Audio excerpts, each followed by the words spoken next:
Hello ভাইয়া, কি অবস্থা? পড়ালেখা কেমন চলতেছে তোমাদের? ডেফিনেটলি ভালো চলতেছে।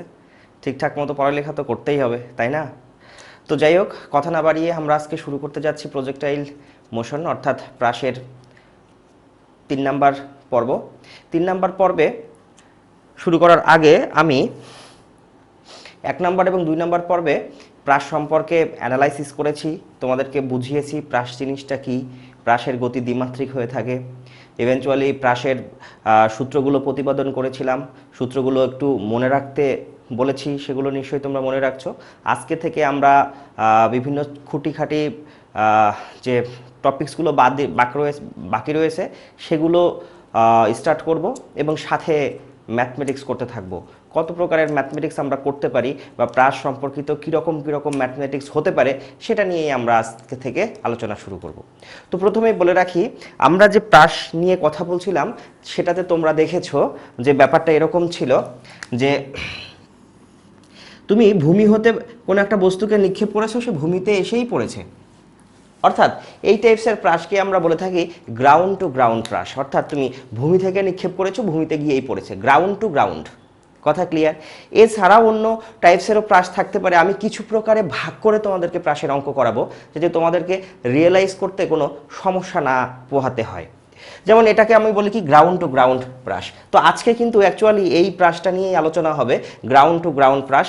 এখানে কি কি টাইপসের ম্যাথমেটিক্স থাকতে পারে, আবার অন্য যে টাইপসের ম্যাথমেটিক্সগুলো আছে যেমন একটা নির্দিষ্ট উচ্চতা থেকে যদি আমি কোনো বস্তুকে ফেলে দিই একটা নির্দিষ্ট কোণে, বা কোনো একটা নির্দিষ্ট উচ্চতা থেকে কোনো বস্তুকে ফেলে দিই, সেই জাতীয় প্রাসের ক্ষেত্রেও এইখানকার কিছু ব্যবহৃত মানে সূত্র বা কিছু লজিক ওখানে আমাদেরকে ব্যবহার করতে হবে। তাই এই পার্টটা বেশ ইম্পর্টেন্ট। তো আর কথা না বাড়িয়ে শুরু করছি, চলো। তো প্রথমেই দেখো, বোর্ডে একটা কোয়েশ্চেন লিখে রেখেছি আমি। সে কোয়েশ্চেনটা কি বলা হয়েছে, একটি বলকে আনুভূমিকের সাথে 40 ডিগ্রি কোণে 5 মিটার পার সেকেন্ড বেগে ছুড়ে দেওয়া হলো। এখন কোয়েশ্চেন হচ্ছে 1 নম্বরে বিচরণ কাল নির্ণয় করতে হবে, সর্বোচ্চ উচ্চতা নির্ণয় করতে হবে এবং অনুভূমিক পাল্লা নির্ণয় করতে হবে।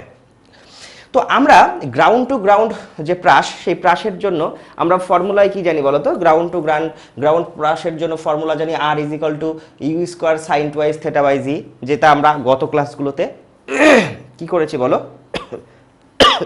পড়েছি।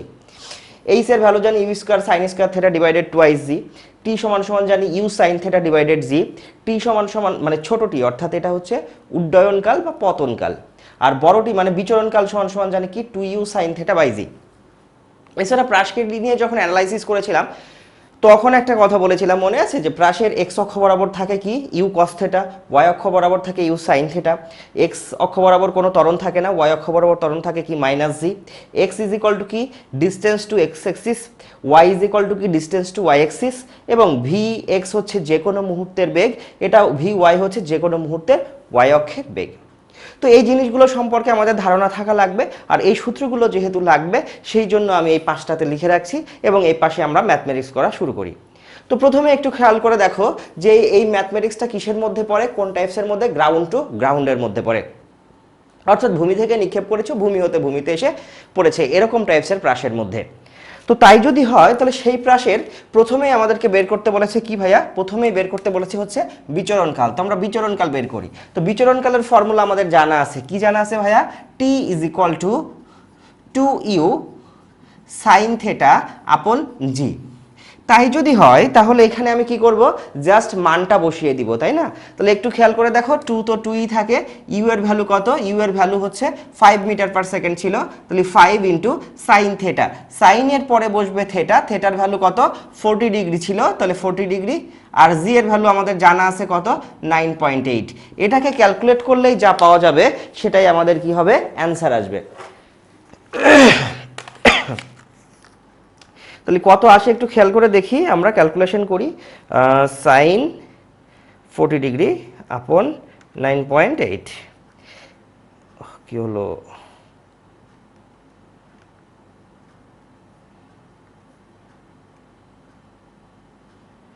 (0.66 সেকেন্ড। কত আসতেছে? 0.66 সেকেন্ড। 0.66 সেকেন্ড। তার মানে কি, এই যে প্রাসটা বা এই যে বলটাকে আমরা নিক্ষেপ করেছিলাম, এই প্রাসটা বা এই বলটা কত সময় পরে নিচে পড়বে?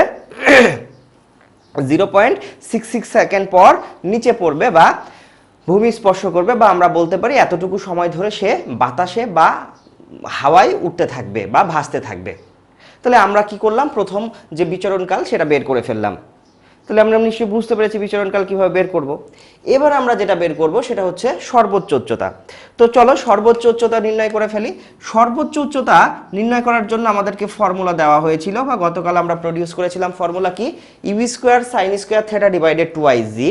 তার মানে আমি বলতে পারি u square sine square theta divided twice g. তাই যদি হয় তাহলে আমরা এখানে কি করব বলো তো? ইউ এর মান বসাবো। ইউ এর ভ্যালুটা কত ছিল? ইউ এর ভ্যালুটা ছিল হচ্ছে 5 তার whole square into sine of থেটার ভ্যালু কত? 40 ডিগ্রি তার হোল স্কোয়ার ডিভাইডেড 2 ইন্টু 9.8। যদি এটাকে আমরা ক্যালকুলেট করি তাহলে আমরা কি পেয়ে যাব? সর্বোচ্চ উচ্চতা পেয়ে যাব। তাহলে সর্বোচ্চ উচ্চতা কত হচ্ছে? 5 স্কোয়ার ইন্টু সাইন অফ 45 বলছি 40 তার হোল স্কোয়ার আপন 2 ইন্টু 9.8, 0.52 অর্থাৎ 0.53 লিখতে পারি আমরা, 0.53 মিটার, 0.53 মিটার। অর্থাৎ এতটুকু সর্বোচ্চ উচ্চতা সে অতিক্রম করবে বা এতটুকু হাইট তার হবে। 0.53 মিটার হাইট তার হবে। এবার একটা জিনিস খেয়াল করো, পরের যেটা আমাদের দেওয়া আছে সেটা হচ্ছে আনুভূমিক পাল্লা নির্ণয়। তো আনুভূমিক পাল্লা যদি আমাদেরকে ক্যালকুলেশন করতে হয় তাহলে আনুভূমিক পাল্লার জন্য আমাদের ফর্মুলা জানা আছে। আনুভূমিক পাল্লার জন্য আমাদের কি ফর্মুলা জানা আছে? আর ইজ ইকুয়াল টু আমরা কি জানি?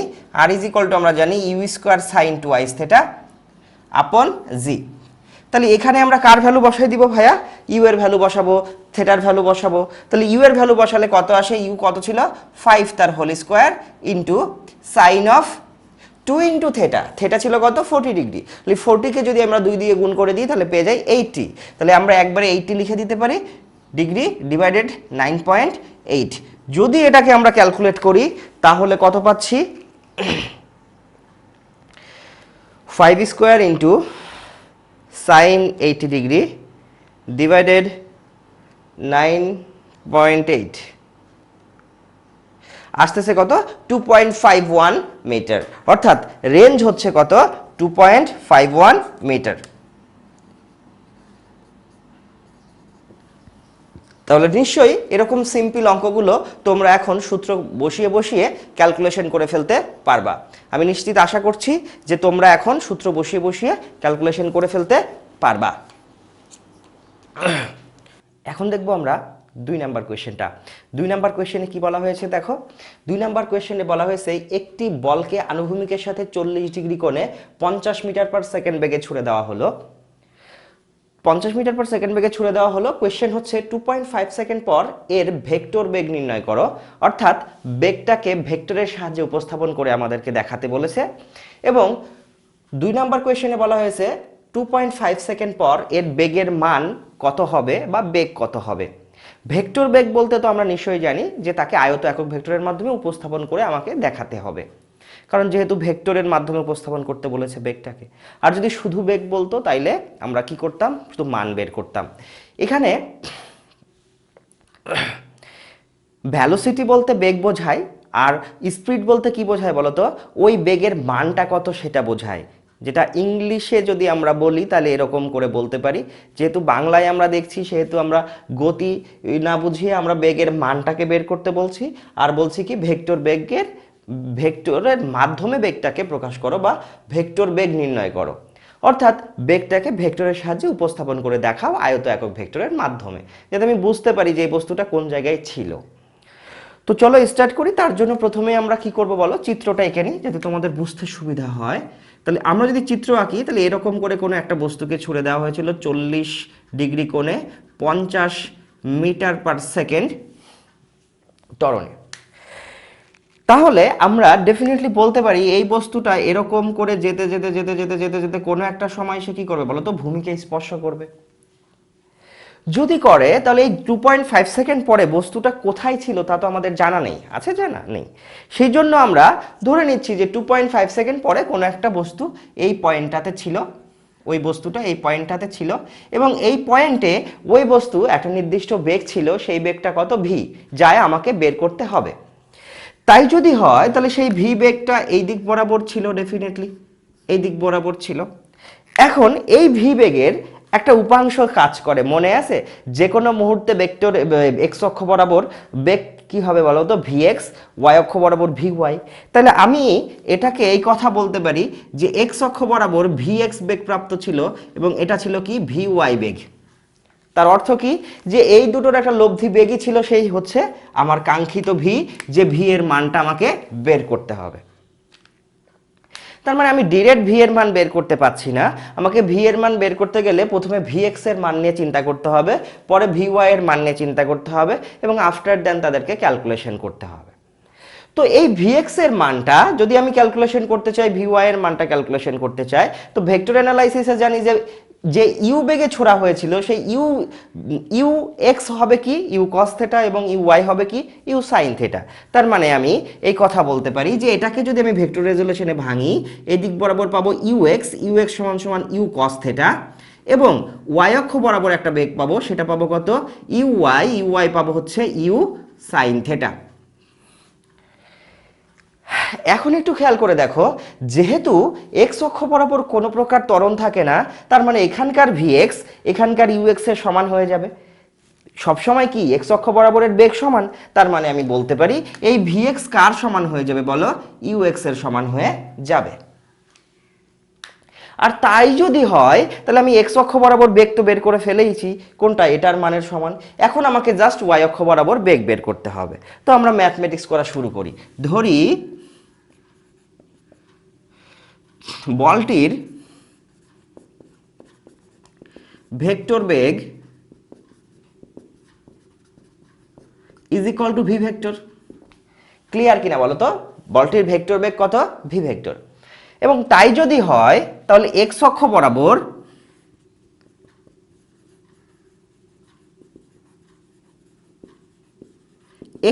বরাবর যে ভিএক্স ভেক্টরটা ছিল সেই ভিএক্স ভেক্টরের মান কত হবে, ভিএক্স ভেক্টরটার মান কত হবে, ভিএক্স ভেক্টরটার মান ডেফিনেটলি তুমি এই কথা বলতেই পারো ভাইয়া যে ভিএক্স ভেক্টরটা এক্স অক্ষ বরাবর ছিল, তাই তার দিকে একক ভেক্টর আই একক ভেক্টর, এবং তার ভ্যালুটা কত বলো তো, ইউ কস থেটা এর সমান, অর্থাৎ ইউ এক্স এর সমান। তার মানে কি হবে, you cos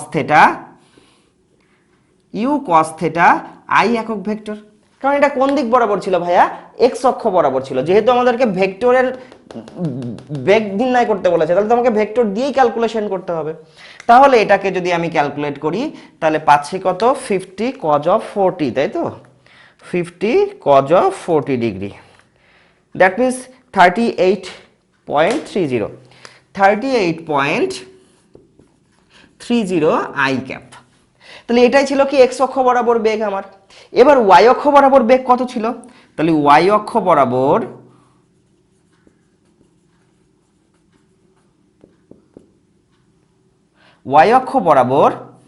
V y is equal to, আমরা কি জানি বলো তো, u y plus a y t, yes or not, a y t. তাহলে এবার একটু তুমি খেয়াল করো, এর উপরে ভেক্টর লাগিয়ে দাও, এর উপরে ভেক্টর লাগিয়ে দাও, এর উপরে ভেক্টর লাগিয়ে দাও। ক্লিয়ার কথা কিনা, বুঝতে পারছি নিশ্চয়ই। আর তুমি যদি ভেক্টর লাগাতে না চাও এখন, তো লাগিও না, সমস্যা নেই। আমি আচ্ছা আর কঠিন করছি না, আমি এরকম করেই করে দিচ্ছি। দেখো তাহলে u y is equal to, sorry, v y is equal to u y plus a, মানে v is equal to u plus a t এর ফর্মুলা। তাহলে আমরা যদি এখানে ভি ওয়াই এর ভ্যালু বের করতে চাই, মান বের করতে চাই, তাহলে ইউ ওয়াই এর মান কত ছিল, ইউ সাইন থেটা প্লাস, দেখো তো ভাই এ ওয়াই কত, মাইনাস জি কিনা, তাহলে কি হবে, মাইনাস জি টি। এখন v y is equal to, তুমি এখন বলতে পারো ইউ সাইন থেটাকে কেন পজিটিভ নিয়েছেন? আমি বলেছিলাম যে তুমি যদি উপরের দিক বরাবর কোনো কিছু যায় তাহলে সেগুলোকে পজিটিভ ধরো, নিচের দিক বরাবর যা নামবে তাকে নেগেটিভ ধরো। তাই যদি হয় তাহলে ইউ সাইন থেটা এর ভ্যালু কত হবে? ইউ সাইন থেটা এর ভ্যালু হবে 55 বলছি, sorry, 50 sine of 40 degree minus 9.8 into কত ছিল ভাইয়া সময়? 2.5 সেকেন্ড। কত সময় ছিল? 2.5 সেকেন্ড। তাহলে এটাকে যদি আমি এখন ক্যালকুলেট করি তাহলে ওয়াই অক্ষ বরাবর বেগের মানটা পেয়ে যাই। ওয়াই অক্ষ বরাবর বেগের মান তাহলে কত আসে? 50 সাইন অফ 40 মাইনাস 9.8 ইন্টু 2.5, 7.64 বলতে পারি। তাহলে পরে আসতেছে কত? V y is equal to 7.64। এত ছিল কি বলতো ওয়াই অক্ষ বরাবর বেগের মান। কিন্তু ওয়াই অক্ষ বরাবর আমাকে কি নির্ণয় করতে হবে? ভেক্টর আকারে তো প্রকাশ করতে হবে। তাহলে ওয়াই অক্ষ বরাবর ভেক্টর ওয়াই অক্ষ বরাবর আমি যদি এখন ক্যালকুলেট করতে চাই তাহলে আমি এখান থেকে লিখতে পারি ওয়াই অক্ষ বরাবর এটার ভেক্টর চিহ্ন দিয়ে 7.46 জে ক্যাপ। তাহলে এটাই কি ছিল বলো তো? ওয়াই অক্ষ বরাবর আমার যে ভেক্টরটা ছিল সেই ভেক্টরটা, বেগের যে ভেক্টরটা ছিল সেই ভেক্টর বেগটা। এখন ওয়াই অক্ষ বরাবর ভেক্টর বেগ এবং এক্স অক্ষ বরাবর ভেক্টর বেগ থেকে তুমি ডেফিনেটলি জানো যে আমরা টোটাল ভি ভেক্টরটাকে লিখতে পারি কিভাবে? ওই দুটো ভেক্টরের যোগ আকারে। কারণ এক্স অক্ষ বরাবর এবং ওয়াই অক্ষ আকারে ভেক্টর চ্যাপ্টারে বহুবার পড়িয়েছি, তাই এখানে আর আমি করতেছি না। তাহলে ছিল কত? 48.30 I cap plus 7.46 J cap. তাহলে এইটাই হচ্ছে কি আমার 1 নং কোয়েশ্চেনের অ্যান্সার, যে 2.5 সেকেন্ড পর এক ভেক্টর বেগ নির্ণয় করো। 2.5 সেকেন্ড পর তার ভেক্টর বেগ কত হবে? 38.30 দাও আর না দাও প্রবলেম নাই, I cap plus 7.464 J cap. তাহলে এদি আমরা 1 নং অঙ্কের অ্যান্সারটা পেয়ে গেলাম। এখন আমাদেরকে দেখতে হবে কি বি নং কোয়েশ্চেনের অ্যান্সার। তো 1 নং কোয়েশ্চেনের অ্যান্সারের কি বের করতে বলেছে? জাস্ট মান বের করতে বলেছে। তাহলে মান বের করতে আমাদের যে ফর্মুলা কাজে লাগাই আমরা, সেই ফর্মুলাগুলো তো আমাদের সবারই মনে আছে, তাই না? যে এই আই ক্যাপ জে ক্যাপ আছে, তাহলে আপনি এখান থেকে কি করেন ভাইয়া? মান বের করে ফেলেন। তো মান বের করার ফর্মুলা কি? √38.3 তার হোল স্কোয়ার প্লাস 7.64, অর্থাৎ আই ক্যাপ আর জে ক্যাপের যে সহগ আছে তার বর্গের সমষ্টির বর্গমূল নির্ণয় করে ফেলেন। তাহলে বর্গের সমষ্টির বর্গমূল কত আসে? 38.3 তার হোল স্কোয়ার প্লাস 7.64 তার হোল স্কোয়ার। ওহ শিট, 38.3 তার হোল স্কোয়ার প্লাস 7.64 তার হোল স্কোয়ার আসতেছে 39.05। 39 পয়েন্ট একবারে করে ফেলেছি, 39.05 39.05 মিটার পার সেকেন্ড। তার মানে 2.5 সেকেন্ড পরে এই যে প্রাসটা ছিল বা যে বলটা ছিল সেই বলটার বেগ হয়ে যাবে 39.05 মিটার পার সেকেন্ড। তাহলে এটাই হচ্ছে কি বলো আমাদের অ্যান্সার। এইভাবেই আমরা কি করব? এই টাইপসের ম্যাথমেটিক্সগুলো সলভ করব। আমি আশা করি তোমরা পারবা এখন নিশ্চয়ই এই টাইপসের ম্যাথমেটিক্সগুলো সলভ করতে। এবারে দেখব আমরা 3 নাম্বার কোয়েশ্চেনটা। 3 নাম্বার কোয়েশ্চেনে কি বলা হয়েছে বলো ভাইয়া? 3 নাম্বার কোয়েশ্চেনে বলা হয়েছে একটি বলকে আনুভূমিকের সাথে কত কোণে নিক্ষেপ করলে এইচ ইজ ইকুয়াল টু আর হবে।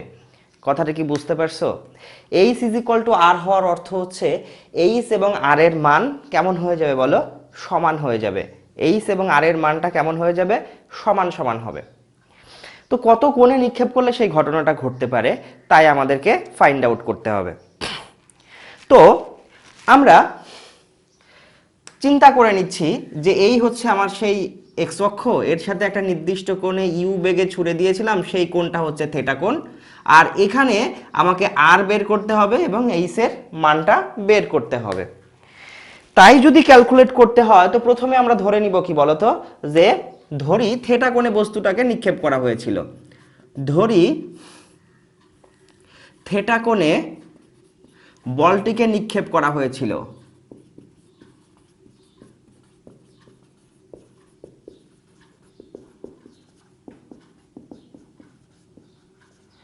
থিটা কোণে বলটিকে নিক্ষেপ করা হয়েছিল।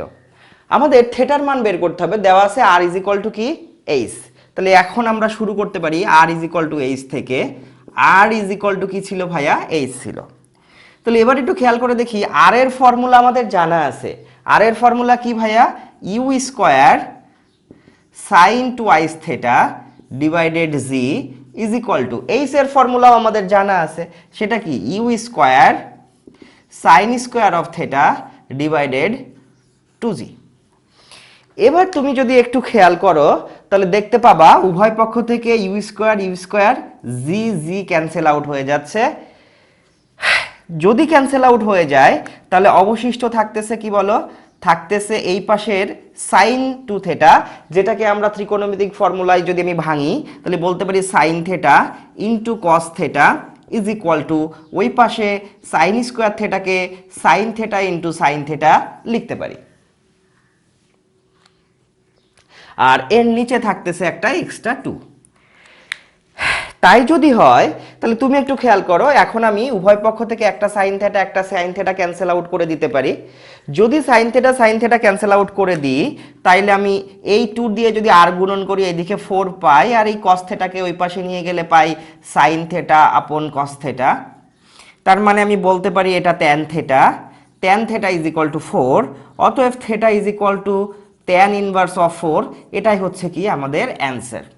অর্থাৎ এত কোণে যদি আমি নিক্ষেপ করি, আচ্ছা ঠিক আছে আমি মানটা বেরই করে দিচ্ছি যে ট্যান ইনভার্স অফ 4 এর ভ্যালু কত হয়। Tan inverse of 4 is equal two 75.97, 75.96, theta is equal two 75.96। এত ডিগ্রি অ্যাঙ্গেলে দুটোর যে কোনো একটা অ্যান্সার লিখলেই চলবে ভাইয়া, সমস্যা নেই, এত চিন্তা করার কিছু নেই। যে আমরা এখান থেকে বলতেই পারি theta is equal two tan 75.96 degree. অর্থাৎ এত কোণে যদি আমি একটা এই বলটাকে আনুভূমিকের সাথে নিক্ষেপ করতাম তাহলে আমি কি পেতাম বলতো, যে থিটা এবং আর এবং এইচ এর মানটা কি হয়ে যেত, ইকুয়াল হয়ে যেত। তো আমি আশা করি যে তোমরা এখন সলভ করতে পারবা। এখন কথা হচ্ছে ভাইয়া যে আমি তোমাদেরকে একটা আর বাই এইচ এর শর্ট ট্রিক্স শিখিয়েছিলাম, মনে আছে কিনা, মনে আছে? আর বাই এইচ এর একটা শর্ট ট্রিক্স শিখিয়েছিলাম, সেই শর্ট ট্রিক্সটা দিয়ে এই ম্যাথমেটিক্সটা আরো ইজিভাবে করে ফেলতে পারতাম আমরা। কেমন একটু খেয়াল করো, আমরা শিখেছিলাম আর divided H is equal to 4 divided tan theta, মনে আছে কিনা? আর divided H is equal to 4 divided tan theta. এখন একটু খেয়াল করে দেখো তো ভাইয়া যে আর আর এইচ পরস্পর সমান, তাহলে এটাকে R by R is equal to 4 by tan theta লিখতে পারি কিনা আমি? ডেফিনেটলি পারি। তাহলে আর আর ক্যান্সেল আউট হয়ে গেলে হয়ে যাচ্ছে 1 is equal to 4 by tan theta.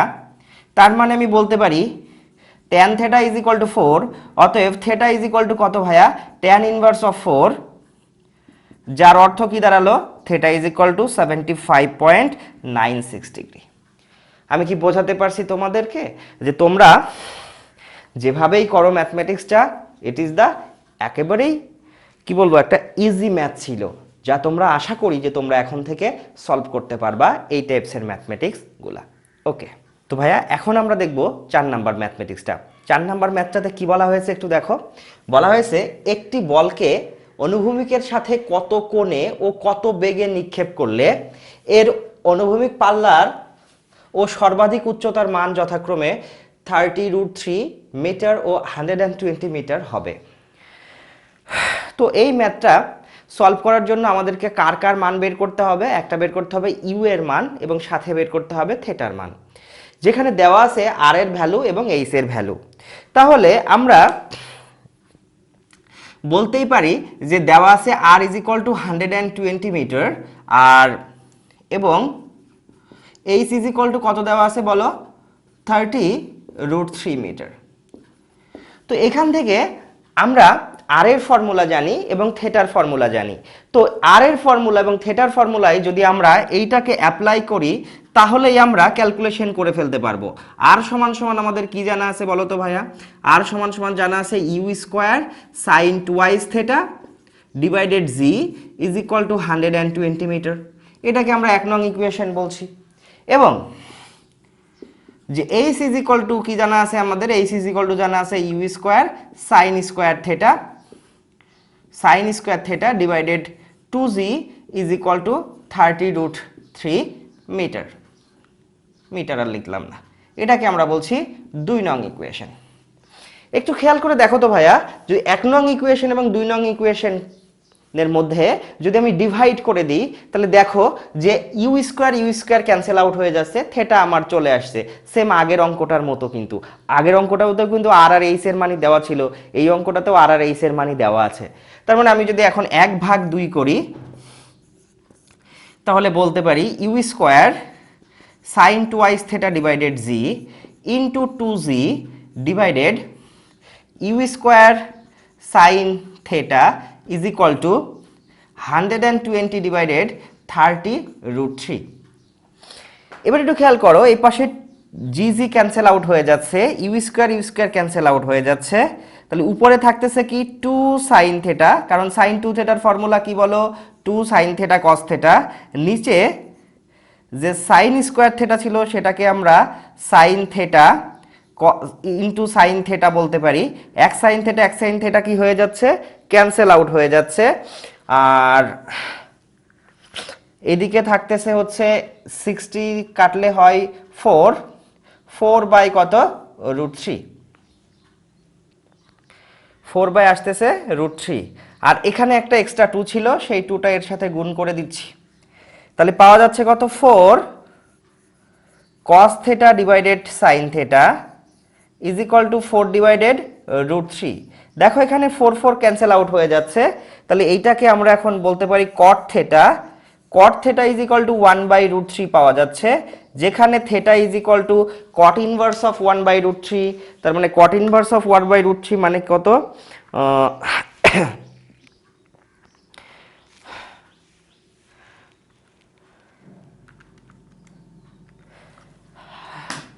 কত, cot ইনভার্স অফ √3 মানে হচ্ছে cot ইনভার্স অফ √3 মানে হচ্ছে 30 ডিগ্রি, তাই না? ডেফিনেটলি cot 30 ডিগ্রির মানে হয়, তাহলে কত, 30 ডিগ্রি। তাহলে অ্যান্সার কত আসতেছে ভাইয়া, 30 ডিগ্রি আসতেছে। অর্থাৎ 30 ডিগ্রি কোণে তাদেরকে কি করা হয়েছিল বলো তো,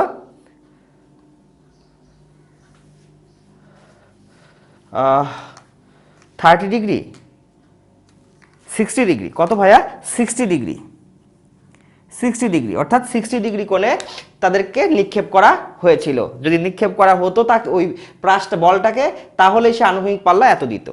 এখন বের করতে হবে এর বেগের মানটা, ইউ এর ভ্যালু কত ছিল। এবার একটু খেয়াল করে দেখো, যদি তুমি 1 নং সমীকরণে থেটার মান ইনপুট করো তো এমনি ইউ পেয়ে যাও, তাহলে ইউ এর মান কত আসবে, u square sine twice theta divided g is equal to 120। যদি এখানে তুমি ইউ স্কোয়ার বের করতে চাও, তাহলে 100 এত into 9.8 divided sign twice theta নিচে চলে আসবে, অর্থাৎ 120 ডিগ্রি হয়ে যাবে সাইনের ভ্যালু। তাহলে u square is equal to আসতেছে কত, 120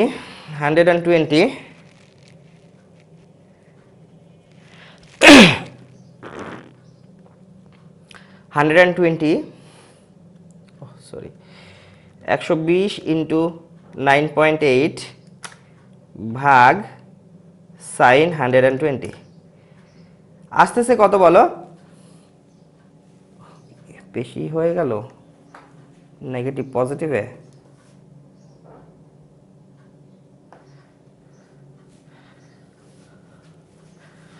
আহ 120 গুণ 9.8, উপরে পাওয়া যাচ্ছে হচ্ছে 1176, নিচে পাওয়া যাচ্ছে সাইন 120 √3/2। তাহলে এটাকে যদি আমরা এখন ক্যালকুলেট করি, তাহলে আমরা কত পাবো, যে ইউ ইজ ইকুয়াল টু হয়ে যাবে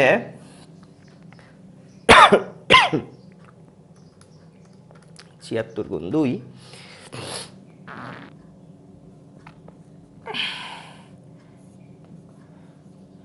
তার বর্গমূল। অতএব ইউ এর ভ্যালু এখান থেকে আমরা বের করে ফেলতে পারি 2352 ডিভাইডেড হচ্ছে √3। 36.85 মিটার পার সেকেন্ড। অর্থাৎ এটাকে যদি আমরা কত 36.85 মিটার পার সেকেন্ড বেগে নিক্ষেপ করতাম তাহলে, এবং হচ্ছে কত ডিগ্রি কোণে, 60 ডিগ্রি কোণে নিক্ষেপ করতাম, তাহলে আমরা কি পেতাম বলতো, আমাদের কাঙ্ক্ষিত মানটা পাইতাম। অর্থাৎ রেঞ্জ এত হতো আর সর্বোচ্চ উচ্চতা কত হতো, এত হতো। এখন আমি তোমাদের যে r/h ট্রিক্স শিখিয়েছিলাম সেটার মাধ্যমেও তোমরা ক্যালকুলেশন করে ফেলতে পারতা যে r/h, এটা এক্সট্রা ট্রিক্স, হ্যাঁ extra. r/h is equal to আমরা জানি 4 কত বলতো, tan থিটা। তাহলে তুমি এখন জানো যে r এর ভ্যালু 120 ডিভাইডেড h এর ভ্যালু কত 30√3 is equal two 4/tan theta. খেয়াল করে দেখো এটার এটা কাটলে 4 হয়, এই 4 উভয় পক্ষ থেকে ক্যান্সেল আউট হয়ে যায়, তাহলে 1/√3 থাকে আর এখানে থাকে কত 1/tan থিটা। তাহলে এটাকে উল্টে লিখলে আমরা বলতে পারি tan theta is equal two √3 আর আমরা জানি থিটা ইজ ইকুয়াল টু কত 60 ডিগ্রি। এখন এই থিটার মান 60 ডিগ্রি যে কোনো একটা ইকুয়েশনে সেম ভাবে বসিয়ে তুমি ক্যালকুলেশন করে মান বের করে ফেলতে পারতা। তার মানে তুমি যেটা পারো খুশি সেভাবেই ম্যাথমেটিক্সটা সলভ করতে পারো, চাইলে ওইভাবেও পারো আবার এভাবেও পারো। কথা ক্লিয়ার, বোঝাতে পারছি নিশ্চয়ই? ওকে, এবার দেখবো আমরা ভাইয়া 5 নম্বর অঙ্ক। কোয়েশ্চেন কি বলেছে দেখো, একটি বন্দুক হতে যথাক্রমে 30 ও 60 ডিগ্রি কোণে দুটি বুলেট নিক্ষেপ করা হলো। এতে বুলেটদ্বয় একই আনুভূমিক পাল্লা অতিক্রম করে, তবে এদের সর্বোচ্চ উচ্চতার অনুপাত নির্ণয় করো। কোয়েশ্চেন যদি এরকমই হয় তাহলে সেখানে আমরা কিভাবে ডিল করব সেটা আমাদের এবার দেখার বিষয়। তো প্রথমে একটা কথা বলে রাখি, আনুভূমিক পাল্লা দেখো ভাইয়া একই। তো আমি তোমাদেরকে কনসেপ্ট পড়ানোর সময় অর্থাৎ থিওরি পড়ানোর সময় একটা কথা বলেছিলাম, মনে আছে? যে দুটো বস্তুকে যদি তুমি একটা একই বেগে ছুড়ে দাও তাহলে দুটো অ্যাঙ্গেলের জন্য তারা একই আনুভূমিক পাল্লা প্রাপ্ত হবে। সেটা কত, থিটা এবং 90 মাইনাস থিটা। অর্থাৎ ওই দুটো কোণের যোগফল যদি 90 ডিগ্রি হয়ে যায় তাহলেই ওই দুটো অ্যাঙ্গেলে তারা গিয়ে কি করবে বলতো, একই আনুভূমিক পাল্লা অতিক্রম করবে। যদিও এই কোয়েশ্চেনটাতে আমি উল্লেখ করে দিয়েছি দেখো আনুভূমিক পাল্লা একই অতিক্রম করে, কিন্তু তোমাকে কোয়েশ্চেনে উল্লেখ নাও করে দেওয়া থাকতে পারে। তোমাকে বলে দিল যে তাদের সর্বোচ্চ উচ্চতার অনুপাত নির্ণয় করো। তোমাকে বলে দিল কি, তাদের সর্বোচ্চ উচ্চতার অনুপাত নির্ণয় করো। তাহলে এবার একটু খেয়াল করে দেখো, এই আনুভূমিক পাল্লা একই অতিক্রম করে এটা নাও বলে দিতে পারে, কারণ তোমার তো জানা। আচ্ছা, এই হচ্ছে আমাদের সেই কনসেপ্ট যেটা আমরা শিখেছিলাম যে একই বেগে যদি দুটো বস্তুকে ছুড়ে দেওয়া হয় তাহলে দুটো অ্যাঙ্গেলে তারা কি করে, পরস্পর একই আনুভূমিক পাল্লা অতিক্রম করে, বা পরস্পর বলছি একই আনুভূমিক পাল্লা অতিক্রম করে। তো এখান থেকে একটা জিনিস আমি একদম ক্লিয়ার যে তাদের আনুভূমিক তাদের যে ছুড়ে দেওয়ার বেগটা ছিল সেই বেগটাও কেমন বলো তো, সেম। তো অঙ্ক আমরা এভাবেও করতে পারি যে তাদেরকে ছুড়ে দেওয়ার বেগটা সেম ছিল, বা আমরা সমাধানও করে নিতে পারি যে তাদের ছুড়ে দেওয়ার বেগটা কেমন ছিল বলো, সেম ছিল। তো চলো শুরু করি সেটা আমরা। তো আমরা প্রথমেই বলতে পারি যে যেহেতু আনুভূমিক পাল্লা দুটোর জন্যই সেম, তাহলে আমরা বলতে পারি যে প্রথম ক্ষেত্রে কত ডিগ্রি কোণ, 30 ডিগ্রি কোণ। তাহলে r1 ইজ ইকুয়াল টু কত হবে, r1 is equal to u square sine twice theta divided কত জি, ঠিক কিনা? তাই যদি হয় তাইলে r1 ইজ ইকুয়াল টু এই সাইন টুয়াইস থিটা, তার মানে কি সাইন 60 ডিগ্রি ডিভাইডেড কত ভাইয়া, জি। ক্লিয়ার কথা? ওকে। এবার r1 is equal to u square into sine 60 ডিগ্রির ভ্যালুটা কত সেটা আমরা একটু বের করে নিই আগে। সাইন 60 ডিগ্রির ভ্যালু না ভাইয়া, সাইন 60 ডিগ্রির ভ্যালু হচ্ছে √3/2। কত, √3/2। তাহলে আমরা লিখতে পারি √3/2/g। তার মানে এখান থেকে আমি বলতে পারি r1 is equal two u1। তাহলে ভাইয়া এটাকে একটু 1 দিয়ে দেওয়া বেটার না বলো? যেহেতু আমাদেরকে আমরা তো জানি, আমরা যেহেতু কনসেপ্ট জানি সেহেতু জানি যে u1 এবং u2 সেমই হবে, কিন্তু আমাদের তো প্রমাণ করে দেখাতে হবে, তাই না? তাহলে হইতেছে কত বললো, হইতেছে হচ্ছে √3 এত বাই 2g। এবার আমরা দেখব দ্বিতীয় ক্ষেত্রে কত পাবো বলো তো? দ্বিতীয় দ্বিতীয় ক্ষেত্রে আমরা পাবো R2 is equal to U2 square sine of theta divided কত, এটাকে 1 দিয়ে দাও, এটাকে 2 দিয়ে দাও, বাই জি। তাই যদি হয় তাহলে R2 is equal to U2 তার স্কোয়ার সাইন থেটা 2 এর ভ্যালু 60 60 কত 180 হয়ে 120 না ভাইয়া, তাহলে 120 ডিগ্রি ডিভাইডেড জি এর ভ্যালু কত বলো, জি থেকে যাক, আমরা আর মান বসাচ্ছি না। R2 is equal to U2 তার স্কোয়ার ইন্টু সাইন 120 ডিগ্রির ভ্যালু কত হওয়ার কথা ভাইয়া বলো তো, √3/2। তারপরও আমি তোমাদেরকে প্রুভ করার জন্য ক্যালকুলেটর টিপে নিলাম, কত হলো বলো, √3/2 ডিভাইডেড কত, জি। তাহলে এটাকেও যদি ক্যালকুলেট করি তাহলে পাচ্ছি কত, R2 is equal to U2 square √3 divided g. তাহলে খেয়াল করো, এটাকে যদি 1 নং সমীকরণ বলি, এটাকে যদি 2 নং সমীকরণ বলি, তাহলে 1 নং সমীকরণ এবং 2 নং সমীকরণ যদি আমি ভাগ করে দিই তাহলে আমরা কি পাই, তাহলে 1/2 হতে পাই R1 divided R2 is equal two √3 U1 তার স্কোয়ার ডিভাইডেড 2g ইন্টু, এইটা তাহলে উল্টে যাবে, উল্টে যে কি হবে বলো তো, নিচে একটা 2 চলে আসবে না, 2g ডিভাইডেড √3 U2 তার স্কোয়ার। এবার একটু খেয়াল করো ভাইয়া, R1 এবং R2 অর্থাৎ তারা সেম আনুভূমিক পাল্লা অতিক্রম করেছে, definitely R1 is equal two R2। R1 is equal two R2 হলে আমি এটা কাটাকাটি করে 1 লিখতে পারি। তাই যদি হয় এখান থেকে 2g cancel out, √3 cancel out, থাকতেছে কত বলো তো, U1 তার স্কোয়ার ডিভাইডেড U2 তার স্কোয়ার। তাহলে এইটাকে আমি কি এখন বলতে পারি U1 is equal to U2। তাহলে এখান থেকে আমি এই জিনিসটাও প্রুভ করে ফেলতে পারি, এই জিনিসটাও প্রুভ করে ফেলতে পারি যে ভাইয়া আমাদের সেই কথাটা যে দুটো কোণের যোগফল যদি 90 ডিগ্রি হয় তাহলে একই বেগে ছুড়ে দেওয়া ওই প্রাসে সেম আনুভূমিক পাল্লা অতিক্রম করে এবং তাদের বেগটা কেমন থাকে, তাদের বেগটা থাকে কত, সেম, অর্থাৎ একই বেগে তাদেরকে ছুড়ে দেওয়া হয়েছিল। এখন U1 এবং U2 যেহেতু বের হয়ে গেছে, এখন ডেফিনেটলি আমরা কি করতে পারি বলতো, হাইটের অনুপাত বের করে ফেলতে পারি। হাইটের অনুপাত যদি আমি বের করতে চাই তাহলে আমরা ক্যালকুলেশন শুরু করি, চলো হাইটের অনুপাত কিভাবে বের করতে পারি। তাহলে প্রথম অংশ ম্যাথমেটিক্সের হয়ে গেছে। প্রথম অংশে কি ছিল, U1 is equal to U2 প্রমাণ করে। অঙ্কটাতে কি বলেছে, সর্বোচ্চ উচ্চতার অনুপাত নির্ণয় করতে। তাহলে সর্বোচ্চ উচ্চতার অনুপাত এখন আমরা নির্ণয় করে ফেলতে পারি, যেহেতু আমরা জেনে গেছি U1 ইজ ইকুয়াল টু কি U2। তাহলে সর্বোচ্চ উচ্চতার অনুপাত কত হবে, H1 ডিভাইডেড H2।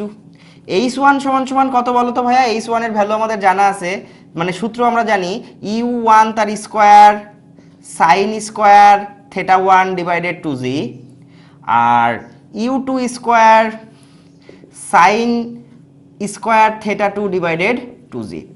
একটু খেয়াল করে দেখো ভাইয়া, উভয় পক্ষ থেকে এই 2g ক্যান্সেল আউট হয়ে যাচ্ছে, উভয় পক্ষ থেকে বলছি, মানে এটার যদি আমরা মিশ্র ভগ্নাংশ আছে সরল ভগ্নাংশে নিয়ে আসতে চাই তাহলে কি হয়ে যায় বলতো, 2g ক্যান্সেল আউট হয়ে যাচ্ছে। এবার আমরা ক্যালকুলেশনের জন্য U1 আর U2 যেহেতু এক, সেহেতু তো আমরা U1 এর জায়গায় U2 বসিয়ে U1 U2 ক্যান্সেল আউট করে দিচ্ছি। তোমাদের বোঝার সুবিধার্থে আমি লাইনটা না হয় করেই দিচ্ছি, দেখো। আর এখানে মান বসিয়ে দিচ্ছি, থেটা 1 এর মান ছিল কত ডিগ্রি বলো, 30 ডিগ্রি। আর U2 এর জায়গায় U1 বসিয়ে দিচ্ছি, তাহলে U2 এর জায়গায় U1 বসালে U1 স্কোয়ার, আর নিচে থাকতেছে কত, সাইন 60 ডিগ্রি তার হোল স্কোয়ার।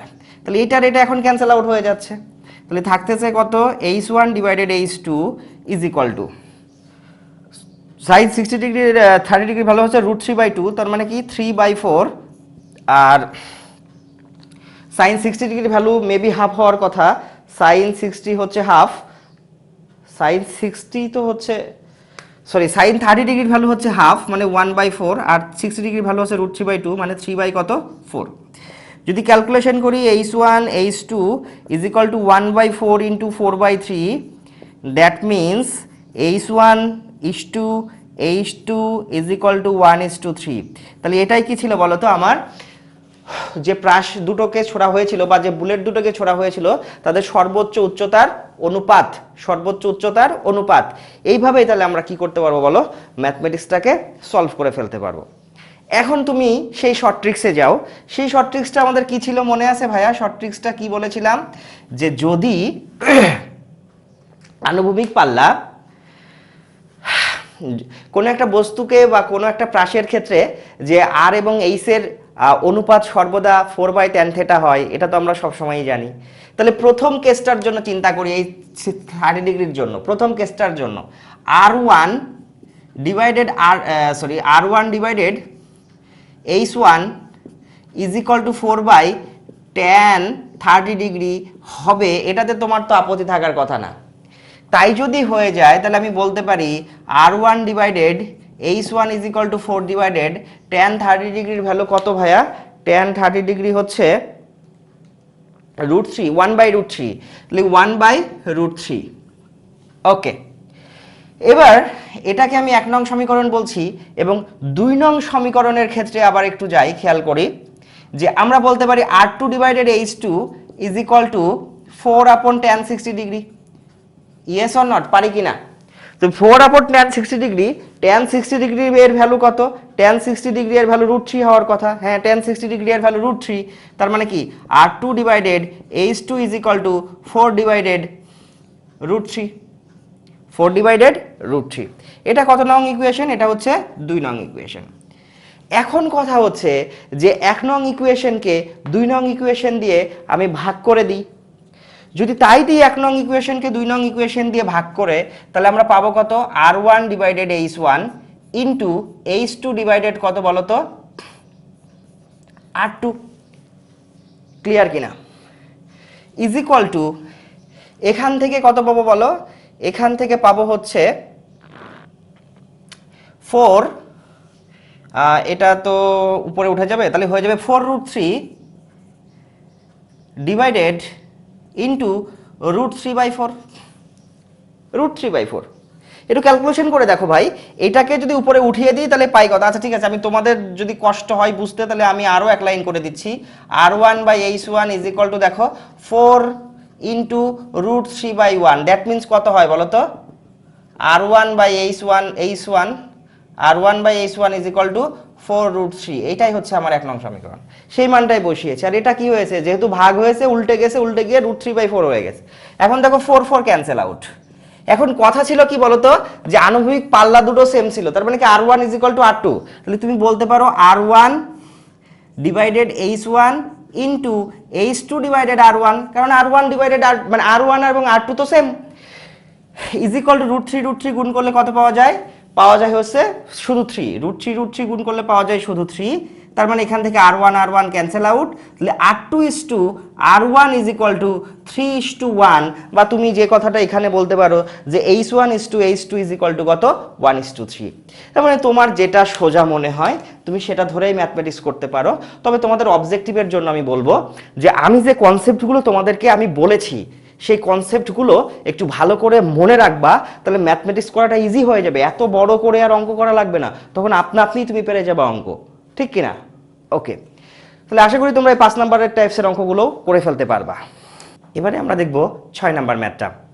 কি বলা হয়েছে ম্যাথমেটিক্সে? দেখো, একটি বলকে 53 ডিগ্রি কোণে অনুভূমিকের সাথে 10 মিটার পার সেকেন্ড বেগে ছুড়ে দেওয়ার কত সময় পর ওই বলের বেগ অনুভূমিকের সাথে 37 ডিগ্রি হবে এবং ওই সময় বেগ কত হবে? ব্যাপারটা এরকম যে চিত্র এঁকে যদি আমরা বোঝার চেষ্টা করি তাহলে ভালো বুঝতে পারবো। কোনো একটা বলকে এরকম করে 53 ডিগ্রি কোণে ছুড়ে দেওয়া হয়েছে 10 মিটার পার সেকেন্ড বেগে। তাহলে সে কি তৈরি করবে ভাইয়া? প্রাস তৈরি করবে। যদি সে প্রাস তৈরি করে এরকম করে এসে পড়লো। এখন কথা হচ্ছে যে আমি তোমাদেরকে বারবার করে বলেছিলাম, মনে আছে তো, যে এই যে 10 মিটার পার সেকেন্ড বেগ, এটা অভিকর্ষ ত্বরণের জন্য আস্তে আস্তে নিচের দিকে নামতে থাকবে, উপরের দিকে আর যেতে পারবে না। তো উপরে উঠতে উঠতে উঠতে উঠতে উঠতে একটা সর্বোচ্চ উচ্চতায় উঠবে, ওঠার পরে আবার নিচে নামতে থাকবে, তাই না? তো সে একটা নির্দিষ্ট সময় পরে গিয়ে এই 37 ডিগ্রি কোণ তৈরি করলো, তার একটা বেগ কমতে থাকলো, কমা অবস্থায় একটা 37 ডিগ্রি কোণ তৈরি করলো। তো আমি ধরে নিচ্ছি সেটা এই পজিশনে সে কি তৈরি করেছিল? 37 ডিগ্রি কোণ তৈরি করেছিল। কোন বেগটা? এই যে এই বেগটাই যে এই দিক বরাবর যাচ্ছিল, এই বেগটাই এই দিক বরাবর যাচ্ছিল, প্রতি মুহূর্তে সে তার দিক চেঞ্জ করতেছিল না। এই বেগটাই এক্স অক্ষের সাথে কত ডিগ্রি কোণ তৈরি করেছিল? আনুভূমিকের সাথে 37 ডিগ্রি কোণ তৈরি করেছিল, 37 ডিগ্রি কোণ। তো এখন কোয়েশ্চেন হলো যে কত সময় পরে ওই কোণটা তৈরি হয়েছিল এবং ওই সময় বেগটাই বা কত ছিল সেটা আমাদেরকে বের করতে হবে। আমি নিশ্চয়ই তোমাদের বোঝাতে পারছি কোয়েশ্চেনটা কিন্তু আসলে বেশ ইজি যদি একটু বোঝার চেষ্টা করো বা তোমরা বুঝতে পারো। ব্যাপারটা হচ্ছে, আমি আবার বলছি, 53 ডিগ্রি কোণে 10 মিটার পার সেকেন্ড বেগে কোনো একটা বস্তুকে নিক্ষেপ করে দেওয়া হয়েছিল।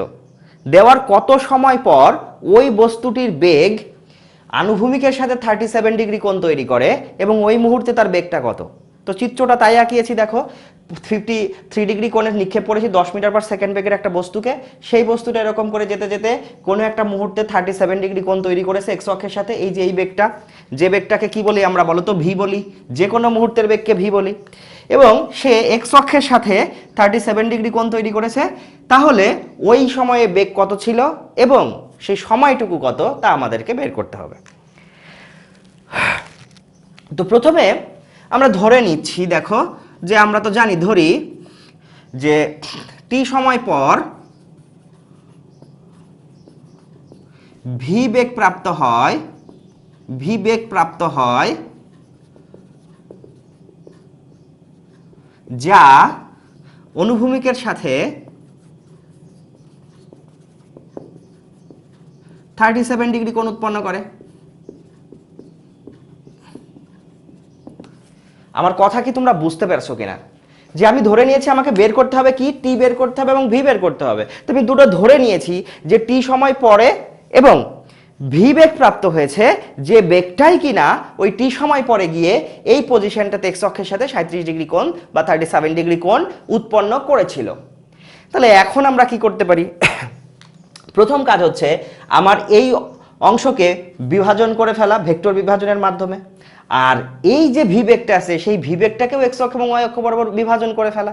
বিভাজন করলেই আমাদের মাথার মধ্যে এই জিনিসটা চলে আসতেছে, দেখো এই দিক বরাবর যে এক্স অক্ষের মান, এই দিক বরাবরও সেই এক্স অক্ষের মান, এক্স অক্ষের উপাংশের মান, ঠিক কিনা?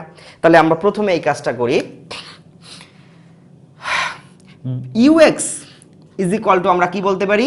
ইউ কজ অফ 53 ডিগ্রি আর u y is equal to u sine of কত?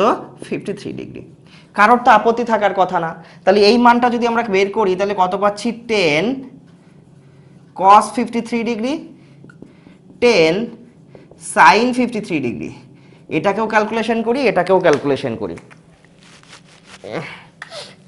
10 cos 53 6 আর নিচেরটাকে ক্যালকুলেশন করলে 10 sin 53, এটা 8।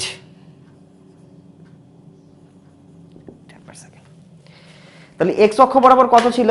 এক্স অক্ষ বরাবর ছিল 6 মিটার পার সেকেন্ড। অর্থাৎ আমি এইদিকে যে ভেক্টর রেজুলেশন করেছি সেই ভাগায় আমরা পেয়েছি এই দিক বরাবর হচ্ছে ইউ এক্স, যেটাকে আমি বলছি u cos of theta is equal to 6 metre per second বেগ, ঠিক তো? ওকে, এবার ওয়াই অক্ষ বরাবর যদি আমি বিভাজন করি, ওয়াই অক্ষ বরাবর আমরা পাচ্ছি u y is equal to u sine theta is equal to 8। এটা পেয়ে গেছি। এখন যে ধরে নেওয়া বেগটা ছিল সেই ধরে নেওয়া বেগটা কি? ইউ ভি, অর্থাৎ টি সময় পরে বেগ কত? ভি। তাহলে টি সময় পরে এক্স অক্ষ বরাবর উপাংশ কত হবে? টি সময় পরে এক্স অক্ষ বরাবর উপাংশ ডেফিনেটলি ভি এক্স, আর ভি এক্স সমান সমান কি হবে? V cos 37 degree, v cos 37 degree. আরে ভাই, এক্স অক্ষ বরাবর এই জায়গার বেগ 37 ডিগ্রি কোণ উৎপন্ন করেছিল, তাহলে এক্স অক্ষ বরাবর কি হবে? V x. তাহলে ভি এক্স কি হবে? V cos 37 degree. ওয়াই অক্ষ বরাবর বেগ কত হবে সেটা যদি আমরা ক্যালকুলেট করি তাহলে ওয়াই অক্ষ বরাবর বেগ পাবো হচ্ছে v y. V y is equal to v cos না সাইন, সাইন কত ডিগ্রি ভাইয়া? 37 degree, sine 37 degree. Yes or not? তাই যদি হয় তো আমরা জানি তো প্রাসের বেগ কখনো এক্স অক্ষ বরাবর চেঞ্জ হয় না। কারণ কি চেঞ্জ হয় না? এই কারণে, কারণ সেখানে কোনো ত্বরণ থাকে না। আর যেহেতু ত্বরণ থাকে না সেহেতু আমি এখন বলতেই পারি যে প্রশ্ন মতে বা প্রাসের বেগ যেহেতু চেঞ্জ হয় না সেহেতু ভি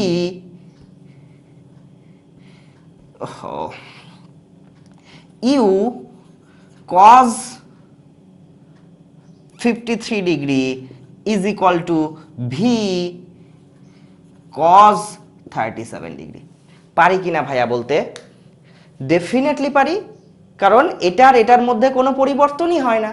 যদি পরিবর্তন না হয় তাহলে আমি ডেফিনেটলি এখান থেকে এটা ক্যালকুলেশন করতে পারি।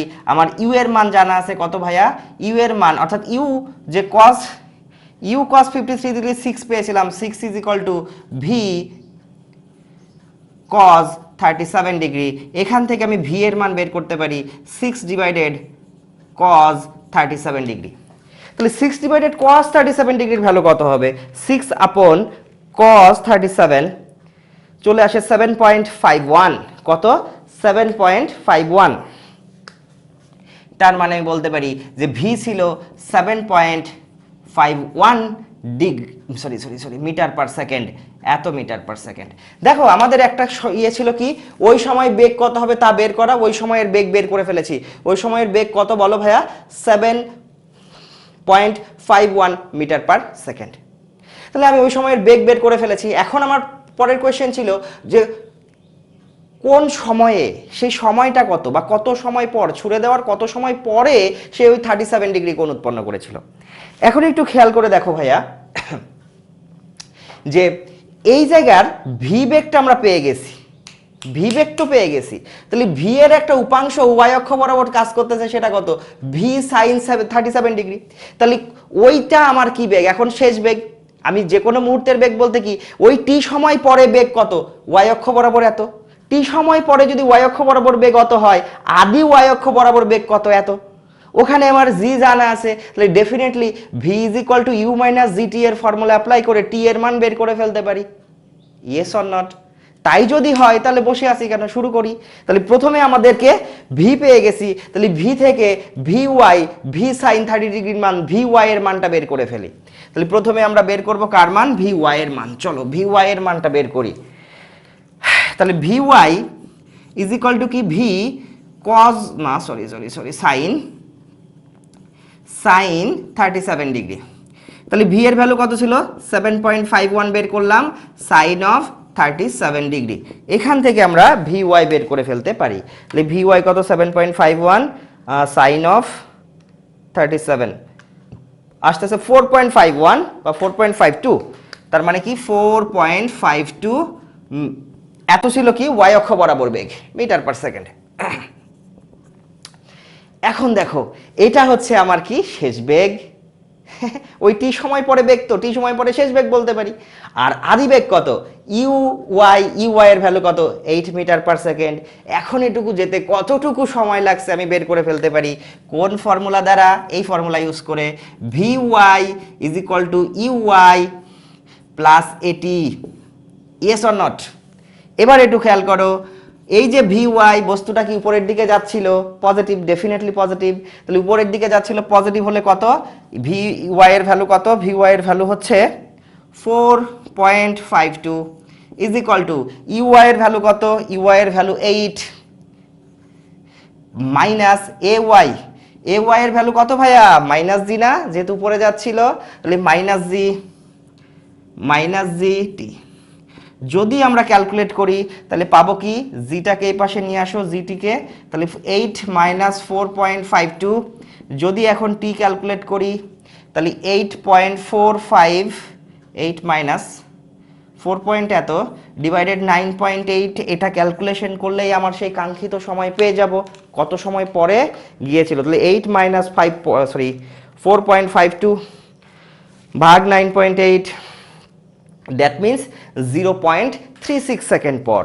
0.36 সেকেন্ড পর যে এই বস্তুটা কি করেছিল বলতো? যে ওই 37 ডিগ্রি কোণ তৈরি করেছিল। তার মানে আমি ওয়াই অক্ষ বরাবরের বেগ দিয়েই দেখো ওয়াই অক্ষ বরাবরকে ক্যালকুলেশন করেছি, কারণ আমাকে ওয়াই অক্ষই বেগটাই আমাকে ওই জায়গা মতো নিয়ে যেতে পারছে। এক্স অক্ষের বেগ কিন্তু আমাকে সময় নির্ধারণ করে দিতে পারে নাই। পারছে কি? পারে নাই কিন্তু। তাই আমাদের ওয়াই অক্ষের বেগ নিয়ে আমরা চিন্তা করেছি এবং ওয়াই অক্ষের বেগ দিয়ে আমরা ক্যালকুলেশন করে সময়টা বের করে ফেলতে পেরেছি। সময়টা কত ছিল ভাইয়া? সময়টা ছিল হচ্ছে 0.3 সেকেন্ড 36 সেকেন্ড সেকেন্ড ওকে, তাহলে এটাই হচ্ছে কি আমাদের অ্যান্সার। ভাই এখন দেখবো আমরা 7 নাম্বার ম্যাথমেটিক্সটা।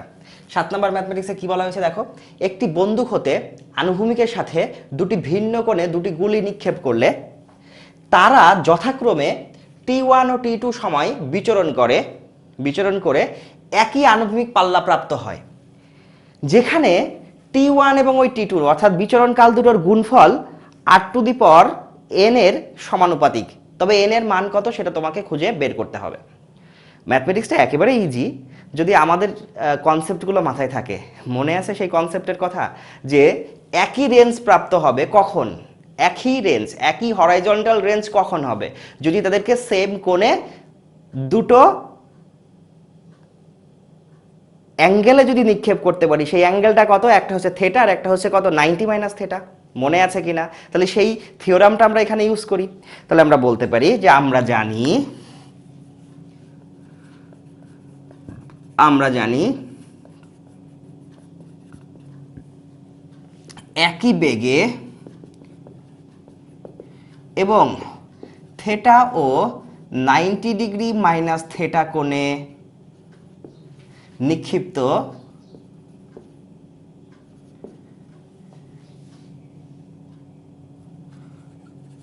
বস্তু দ্বয় সমান আনুভূমিক পাল্লা অতিক্রম করে। বুঝাতে পারছি কিনা কথা? আরে ভাই বোঝানোর কি আছে, গত ক্লাসগুলোতেই তো বুঝিয়েছি, এখানে জাস্ট কনসেপ্টটা কাজে লাগাচ্ছি। খেয়াল করো, প্রথম ক্ষেত্রে ধরে নিচ্ছি থিটা কোণে নিক্ষেপ করেছিলাম, প্রথমটাকে থিটা কোণে নিক্ষেপ করেছিলাম এবং বেগ কত, ইউ বেগে। একই বেগ ইউ লিখে দিচ্ছি আমি এখানে, দেখো ইউ, একই বেগ ইউ এবং যথাক্রমে থিটা ও 90 - থিটা কোণে নিক্ষিপ্ত কোনো বস্তু এত হয়। ঠিক আছে, তাই যদি হয় তাহলে আমরা প্রথম বস্তুর জন্য বলতে পারি, প্রথম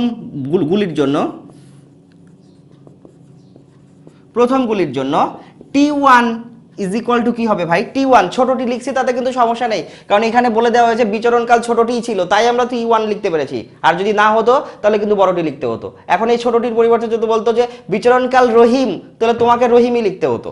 ক্লিয়ার কথা?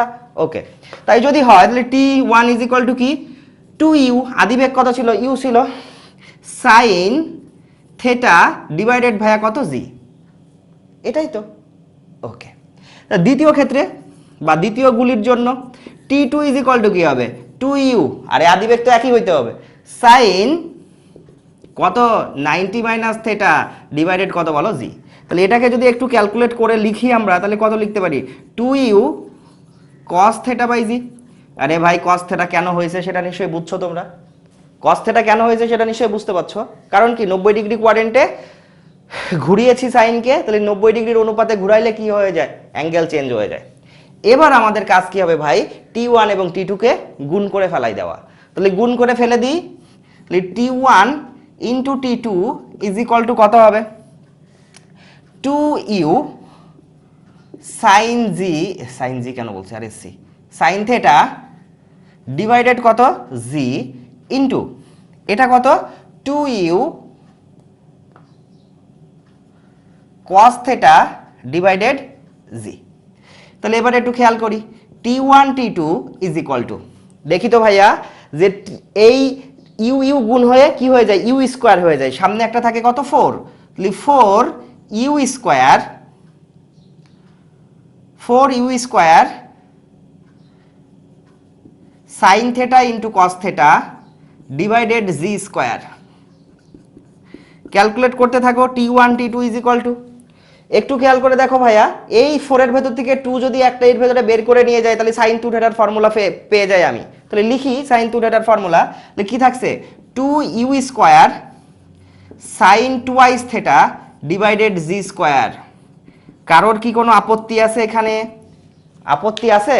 থাকার তো কথা না ভাইয়া, কারণ কি 4 এর ভেতর থেকে 2 কে বাইর করে নিয়ে গেছি, কোথায় বাইর করছি, সাইন থেটা কস থেটার সাথে, সাইন থেটা কস থেটার সাথে 2 বাইট করলে কি হয়, সাইন টুয়াইস থেটা, একটা 2 থেকে যায় 2, কস ইউ স্কয়ার, আর জি জি গুণ হলে জে স্কয়ার জি স্কয়ার। ভাইয়া দেখো তো এইচ এর আর এর ভ্যালুটা কি ছিল, আর সমান সমান ছিল u square sine 2 theta divided জি।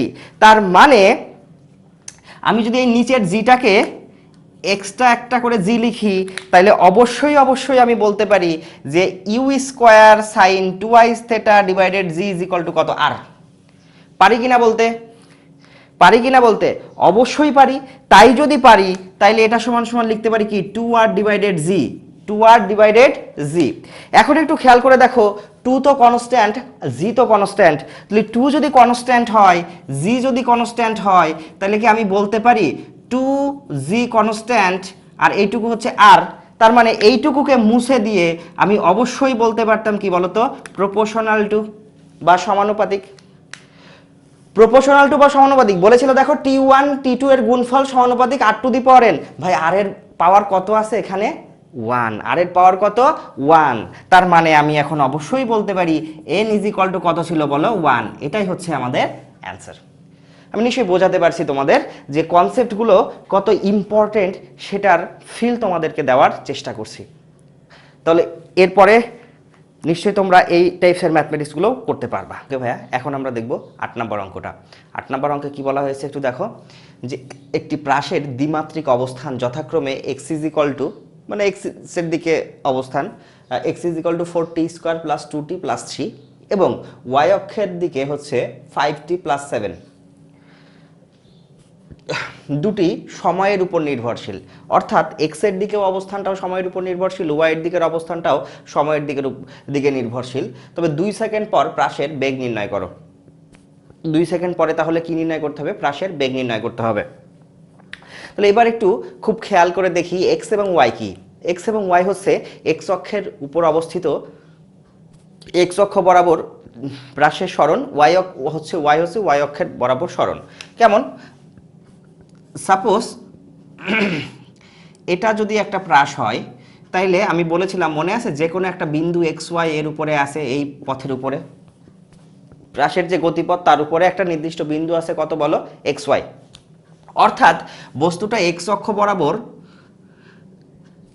এক্স দূরত্ব এবং ওয়াই অক্ষ বরাবর ওয়াই দূরত্ব অতিক্রম করেছে। এক্স অক্ষ বরাবর এক্স দূরত্ব এবং ওয়াই অক্ষ বরাবর ওয়াই দূরত্ব অতিক্রম করেছে। আর তাই যদি হয়ে থাকে, তাহলে এক্স অক্ষ বরাবর যে অবস্থান, অর্থাৎ তার যে ডিসপ্লেসমেন্ট বা তার যে সরণ, সেটুকু কত বলতো, এই 4t square plus 2t plus 3। অর্থাৎ এই এক্স এর মানটা কার উপর ডিপেন্ড করতেছে, টি এর উপর ডিপেন্ড করতেছে। ওয়াই এরটাও সেম কথা, 5t প্লাস 7, ওয়াই এরটাও কার উপর ডিপেন্ড করতেছে, টি এর উপর ডিপেন্ড করতেছে। তো তোমাকে এখন কোয়েশ্চেনে বলা হয়েছে এই প্রাসের বেগ নির্ণয় করতে হবে। তাহলে এই প্রাসের বেগ যদি নির্ণয় করতে হয়, দেওয়া আছে তোমাকে সরণ, সরণ থেকে তোমাকে আনতে হবে কি বলো, ভ্যালোসিটি অর্থাৎ বেগ। সরণ থেকে বেগ আনার একটা মাত্রই উপায়, সেটা কি বলতো, সরণকে ডিফারেন্সিয়েট করা। কার সাপেক্ষে বলতো, সময়ের সাপেক্ষে। যদি সময়ের সাপেক্ষে যদি আমি ডিফারেন্সিয়েট করতে পারি হচ্ছে সরণকে, তাহলেই আমরা কি পেয়ে যাব বলো, বেগ পেয়ে যাব। যদি তাই পাই, তাহলে দেখো এক্স অক্ষ বরাবর সরণকে এক্স দ্বারা প্রকাশ করেছি, তাহলে এক্স অক্ষ বরাবর যে সরণটা, সেটাকে সময়ের সাপেক্ষে ডিফারেন্সিয়েট করলে আমরা কি পাবো, এক্স অক্ষ বরাবর বেগ। ওয়াই অক্ষ বরাবর যে সরণ পেয়েছি, সেই সরণকে যদি আমি সময়ের সাপেক্ষে ডিফারেন্সিয়েট করি, তাহলে পেয়ে যাব কি, ওয়াই অক্ষ বরাবর বেগ। দ্যাট মিনস এক্স অক্ষ বরাবর বেগ এবং ওয়াই অক্ষ বরাবর বেগ যদি আমি এখানে পেয়ে যাই, তাহলে সেটাকে যদি আমি লব্ধি করি, তাহলে ওই জায়গার কি পাওয়া যাবে বলতো, বেগ পাওয়া যাবে। তো সেই জন্যই বলে দেওয়া হয়েছিল যে এটা কার ফাংশন বলো, এটা কার ফাংশন, সময়ের ফাংশন বা সময়ের উপর নির্ভরশীল। অর্থাৎ এর যে সরণটা বা অবস্থানটা বা পজিশনটা, সেটা কার হচ্ছে ফাংশন, সময়ের ফাংশন, অর্থাৎ সময়ের উপর নির্ভরশীল। এবং তাই যদি হয়, তাহলে আমরা এখন বলতে পারি এক্স অক্ষ বরাবর বেগ v x is equal to, x অক্ষ বরাবর বেগ v x is equal to d dt of x. কার সাপেক্ষে ডিফারেন্সিয়েট হবে, সময়ের সাপেক্ষে, কারণ ফাংশনটা কার, সময়ের, যার ফাংশন তার সাপেক্ষে ডিফারেন্সিয়েট করতে হয় ডেফিনেটলি। ওকে, তাই যদি হয় তাহলে ডি ডিটি অফ কি হবে বলতো, 4t টি স্কোয়ার প্লাস 2t প্লাস 3। যদি সময়ের সাপেক্ষে ডিফারেন্সিয়েট করি, তোমাদের তো ডিফারেন্সিয়েট সম্পর্কে ধারণা হয়েই যাওয়ার কথা, তাহলে ডিফারেন্সিয়েট করলে কত পাওয়া যাবে বলো তো? 8t প্লাস 2, 4, আর টির উপরকার 2টা প্রথমে চলে আসে, তাহলে 4 ইন্টু 2 হচ্ছে 8, আর টির উপরে যে 2 আছে 2 মাইনাস 1, তার মানে কত হয় বলো তো? শুধু 1। তাহলে এটাই ছিল কি বলো তো? এক্স অক্ষের বেগ সময়ের সাপেক্ষে। এখন দেখো ওয়াই অক্ষের বেগ, ওয়াই অক্ষের বেগকে তাহলে কি করতে হবে? ওয়াই অক্ষের সাপেক্ষে ডিফারেন্সিয়েট করতে হবে সময়ের সাপেক্ষে ওয়াই অক্ষের সরণকে। তাহলে ওয়াই অক্ষের সরণ ছিল কত? ডি ডিটি অফ কত বলো তো? 5t plus 7। যদি এটাকে ক্যালকুলেট করি তাহলে শুধু পাই কত? 5। তার মানে কি ওয়াই অক্ষের বেগটা আমরা পেয়ে গেছি কত? 5 মিটার পার সেকেন্ড। অর্থাৎ ওয়াই অক্ষ বরাবর তার বেগটা কেমন ছিল বলো তো? কনস্ট্যান্ট ছিল, অর্থাৎ একেবারেই ধ্রুবক ছিল। কারণ দেখো এখানে আর কোনো টি নেই, 2 সেকেন্ড পরে হোক, 5 সেকেন্ড পরে হোক, 7 সেকেন্ড পরে হোক, অলওয়েজ কত ছিল বলো তো? 5 ছিল। কিন্তু 2 সেকেন্ড পরে আমাকে কিন্তু এই যে এক্স অক্ষ বরাবর যে বেগ, সেই বেগটা কিন্তু আমাকে নির্ণয় করতে হবে। 2 সেকেন্ড পর এক্স অক্ষ বরাবর 2 সেকেন্ড পর এক্স অক্ষ বরাবর বেগ আমরা একবারে ভিএক্স বলেছি। ভিএক্স ইজ ইকুয়াল টু কত আসে ভাইয়া? ভিএক্স ইজ ইকুয়াল টু আসে 8 into 2 plus 2, that means 16, 18 metre per second. এটাই যদি হয় তাহলে আমরা এক্স অক্ষ বরাবর বেগ পেয়ে গেছি, ওয়াই অক্ষ বরাবর বেগ পেয়ে গেছি। তার মানে কি এই বরাবরটা বেগ পেয়ে গেছি ভিএক্স, এই বরাবর বেগ পেয়ে গেছি ভিওয়াই। এখন এর লব্ধি করলেই তো আমি কি পেয়ে যাব বলো তো? বেগের মান পেয়ে যাব। তাহলে বেগের মান কত হবে? v is equal to root over of 90 ডিগ্রিতে অবস্থান করতেছে, তার মানে কি vx square plus vy square. Calculate করলে কত পাওয়া যায়? 18 তার হোল স্কোয়ার প্লাস 5 তার হোল স্কোয়ার। একবারে যদি আমরা ক্যালকুলেট করি তাহলে ভ্যালুটা কত আসে? 18 স্কোয়ার প্লাস 25 স্কোয়ার, ও 5 square, sorry, 18 square plus 5 square, 349। এটাকে আর বর্গমূল করা যাচ্ছে না, তার মানে কত? 349 মিটার পার সেকেন্ড ছিল। এতই ছিল কি বলতো এই প্রাসটার বেগ। তাহলে আমরা এভাবেও যদি ম্যাথমেটিক্স দেওয়া থাকে তাহলে ডেফিনেটলি এখন ক্যালকুলেশন করতে পারবো, ডেফিনেটলি পারার কথা, না কি বলো? Yes or not? ওকে। এখন যদি তোমাকে বলতো 2 সেকেন্ড পর প্রাসের বেগ নির্ণয় করো, না বলে বলতো তো বেগের ভেক্টর নির্ণয় করো বা ভেক্টর বেগ নির্ণয় করো, তাহলে কি সেই আগের অঙ্কটার মতো ভেক্টর বেগ কত হতো ভাইয়া? আমি একটু এই পাশে লিখি। ভেক্টর বেগ কত হতো? ভেক্টর বেগ হতো, ভেক্টর বেগ v vector is equal to কত হতো? V x plus v y vector, তাই না? তাহলে v x vector plus v y vector. তাহলে ভি এক্স ভেক্টর কত? 18 এক্স অক্ষ বরাবর, তাই জন্য আই ক্যাপ। আর যদি ওয়াই অক্ষ বরাবর 5 ছিল তাহলে কত হতো? J cap. সিম্পল কথা। তাহলে সেটা বের করতে বললো, আমরা এইভাবে এর করে ফেলতে পারতাম কি না? ওকে ওকে ভাইয়া। এখন আমরা দেখব 9 নাম্বার অঙ্কটা। 9 নাম্বার অঙ্কে কি বলা হয়েছে চলো দেখি। বলা হয়েছে একটি বল যথাক্রমে ওয়াই অক্ষ বরাবর 2 মিটার পার সেকেন্ড সমবেগে এবং এক্স অক্ষ বরাবর x is equal to 3t plus 2 m metre per second square সমতরণে গতিশীল। 2 সেকেন্ড পর বলটির ভেক্টর বেগ কত হবে ও বেগের মান কত হবে তা আমাদেরকে নির্ণয় করতে বলেছে। অঙ্কটা দেখে কঠিন মনে হচ্ছে, খুব একটা কঠিন অঙ্ক না, সোজা জিনিস। যা কনসেপ্ট আমরা পড়েছি সেই কনসেপ্টগুলো কাজে লাগালেই আমাদের অঙ্ক হয়ে যাবে। জাস্ট এখানে একটু ক্যালকুলাস ইউজ করতে হবে। তো একটু খেয়াল করে দেখো, বেগ দেওয়া আছে ওয়াই অক্ষ বরাবর বেগ, তার মানে কি ওয়াই অক্ষ বরাবর বেগ আমি অলরেডি জানি যে ওয়াই অক্ষ বরাবর বেগ হচ্ছে v y is equal to কত? 2 মিটার পার সেকেন্ড। আর যদি এর ভেক্টর রূপ জানতে চাই তাহলে কি? 2 জে ক্যাপ। ঠিক তো? ওকে। কিন্তু এক্স অক্ষ বরাবর সে চলছিল ত্বরণে, সে একটা সমতরণে চলছিল। যদি সে একটা সমতরণেই চলে তাহলে সেই ত্বরণ থেকে আমাকে আসতে হবে কিসে বলো তো ভাইয়া? বেগে আসতে হবে। এখন যদি সেই ত্বরণ থেকে বেগে আসতে চাই তাহলে ত্বরণ থেকে বেগে আসার শর্ত কি? ইন্টিগ্রেশন করা। ইন্টিগ্রেশন করা ছাড়া তো আর আমি ত্বরণ থেকে বেগে আসতে পারবো না। কারণ তোমরা যারা ইন্টিগ্রেশন পড়ছো তারা ডেফিনেটলি জানো যে সরণকে ডিফারেন্সিয়েট করলে বেগ পাওয়া যায় আর বেগকে ডিফারেন্সিয়েট করলে ত্বরণ পাওয়া যায়। সেম একইভাবে যদি ত্বরণকে ইন্টিগ্রেশন করা হয় তাহলে বেগ পাওয়া যায়, আর বেগকে ইন্টিগ্রেশন করলে সরণ পাওয়া যায়। সো এখানে যেহেতু বেগ ত্বরণ দেওয়া আছে সেহেতু আমাকে ইন্টিগ্রেট করে সেটাকে কিসে নিয়ে আসতে হবে বলতো, ত্বরণ থেকে বেগে আনতে হবে, কারণ বেগে না আসা পর্যন্ত তো আমি ক্যালকুলেশন করতে পারবো না। তো চলো স্টার্ট করি। তো যেহেতু বস্তুটার আদিবেগ দেওয়া নাই, বস্তুটা চলতেই ছিল এত সমতরণে, তাহলে আদিবেগ 0 ধরে নিই আমরা। তাহলে ওয়াই এক্স অক্ষ বরাবর আমরা লিখি এক্স অক্ষ বরাবর ux is equal two 0। ux is equal to কত ভাইয়া? 0। কারণ কি আদিবেগ কত? আদিবেগ হচ্ছে 0। ux ইজ ইকুয়াল টু 0 মানে কি আদিবেগ হচ্ছে 0। এখন আদিবেগ 0 কিন্তু ax কত আছে? ax ইজ ইকুয়াল টু দেওয়া আছে 3t প্লাস 2। তার মানে ডেফিনেটলি বোঝা যাচ্ছে এটা সময়ের উপরে ডিপেন্ড করতেছে এই ত্বরণের মানটা, অর্থাৎ ত্বরণ অর্থাৎ acceleration is the function of t. X অক্ষ বরাবর যে ত্বরণটা দেওয়া আছে সেই ত্বরণটা কার ফাংশন? টি এর ফাংশন, অর্থাৎ এই অ্যাসেলারেশনের মানটা টি এর উপর নির্ভর করবে। ওকে, এই অ্যাসেলারেশনের মানটা যদি টি এর উপর নির্ভর করে তো এইটা থেকে আমি বের করতে যাচ্ছি কি বের করতে যাচ্ছি? ত্বরণ বের করতে, এই বেগ বের করতে যাচ্ছি। তাহলে আমরা তো এটা জানি যে আমরা জানি ডি টি কোন অক্ষ বরাবর? এক্স অক্ষ বরাবর। তার মানে কি এই যদি এক্স কে ডিফারেন্সিয়েট করতাম তাইলে আমি এক্স পাইতাম। খুব ভালো করে খেয়াল করি ভাইয়া, যদি এক্স অক্ষ বরাবরের বেগটাকে যদি সময়ের সাপেক্ষে ডিফারেন্সিয়েট করি তাহলে এক্স অক্ষ বরাবর ত্বরণ পাই। এই লাইনটা তো আমাদের জানা আছে নাকি?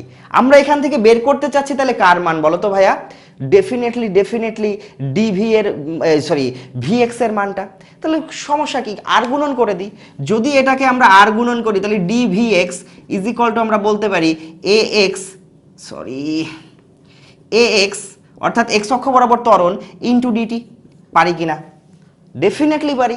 তাই যদি হয় এখন এই ডিভিএক্স অর্থাৎ এক্স অক্ষ বরাবর যে ক্ষুদ্রতম ত্বরণ, কোনো কিছুর আগে ডি লাগানোর অর্থ কি বলতো ফিজিক্সে?